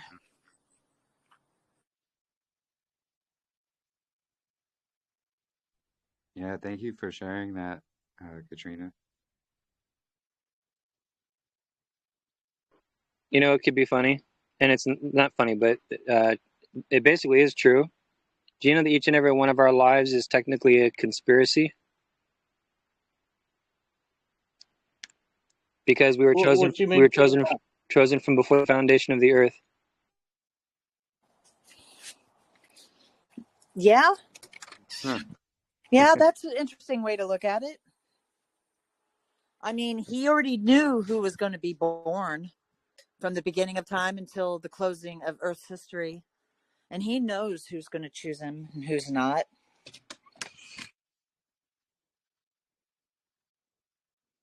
Yeah, no, Or does he choose that? And is he choosing us, or are we choosing him? Or is it both? Well, I think it's both, because he Probably does both, woo. isn't it? He Yeah. woos us. You know, we don't have it in our own heart to come after him or to reach for him. He has to woo our hearts to soften it for us to, and it's amazing how he does it, because I was not brought up in a faith-based home, even though my mom was a believer. You know, she was born and raised a Free Will Baptist, but she didn't want to live that life. And so as I was growing up, the only time we ever went to church was, we had a few people that we knew that went to church, and I had very, very, very little church influence. I didn't know the scriptures. I didn't know anything. I just knew that there was some man that supposedly died for us, but I just didn't understand. But how he led me, and he showed me, just one time when I was praising him, and he gave me this almost like a mental, like a little mental, like a movie or whatever, of memories of when I was young. And he was showing me how he started really influencing my heart from the time I was 5 up until that point, that when I was praising him, like, wow, thank you so much. Thank you so much for, being there for me. And this was shortly before I was going to get baptized. This was like in the mid-90s. And then he showed me this mental clip of all this time that he was working in my heart and in my life. It was an amazing thing. So can I believe it's both? Because since our heart is carnal and has no desire for him, and so when he sends his spirit to start softening our hearts, whether or not we choose to reach out and accept that, so it's definitely both. I would agree. Both. He chooses us, and then he gives us a chance to choose him. To respond. Yes. Yeah. Because our carnal nature does not desire that. It doesn't. We're selfish. We're egotistical, prideful, Yeah. It's that flesh. The flesh doesn't want that, because unfortunately we were born into sin. So transgressors from the womb. Oh, thank you, Father, for delivering us and continuing to work with these sinful hearts and molding and shaping us after your perfect, oh my goodness, perfect character. I mean, wow. Yes.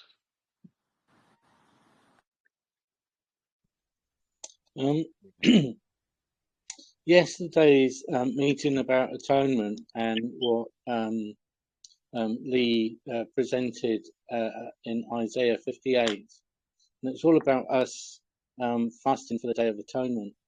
And the conclusion that we came to was actually he doesn't want us to fast. He wants us to wants our souls afflicted to help other people. And that really, really, really, really mattered to me, especially this morning when I woke up and I was praying. It really got to me that he is a loving Father. He doesn't want us to perform these rituals and things. He wants us to go out and help other people and afflict our souls in help for others. And going back to what I'm saying is, I'm not afflicted. I'm afflicted, but I'm not helping anyone in the situation that I am at the moment. I want to better myself for him, if that makes any sense. Yeah, absolutely. Hey, Ken. Hi, Lee. I got to go out this morning and talk to a lot of people. It was wonderful.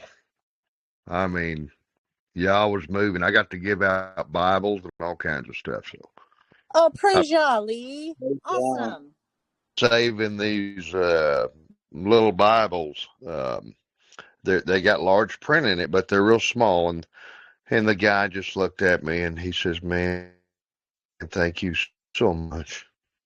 You know, and he's struggling. He was digging in the dumpster, and I got to help him out some and to Oh, him. praise Yah. Hey, Lee, where do you Praise get these? Yah. Where do you get these little Bibles that have large print? Is there? Can you get them like for a You decent know, price? I did. I got them real cheap. I ordered a bunch of them. This was years ago. Now Do you I know if know they're what. still around? That I don't know. I could check the same stores that I got them from here, which is called the About how Salt. big are they?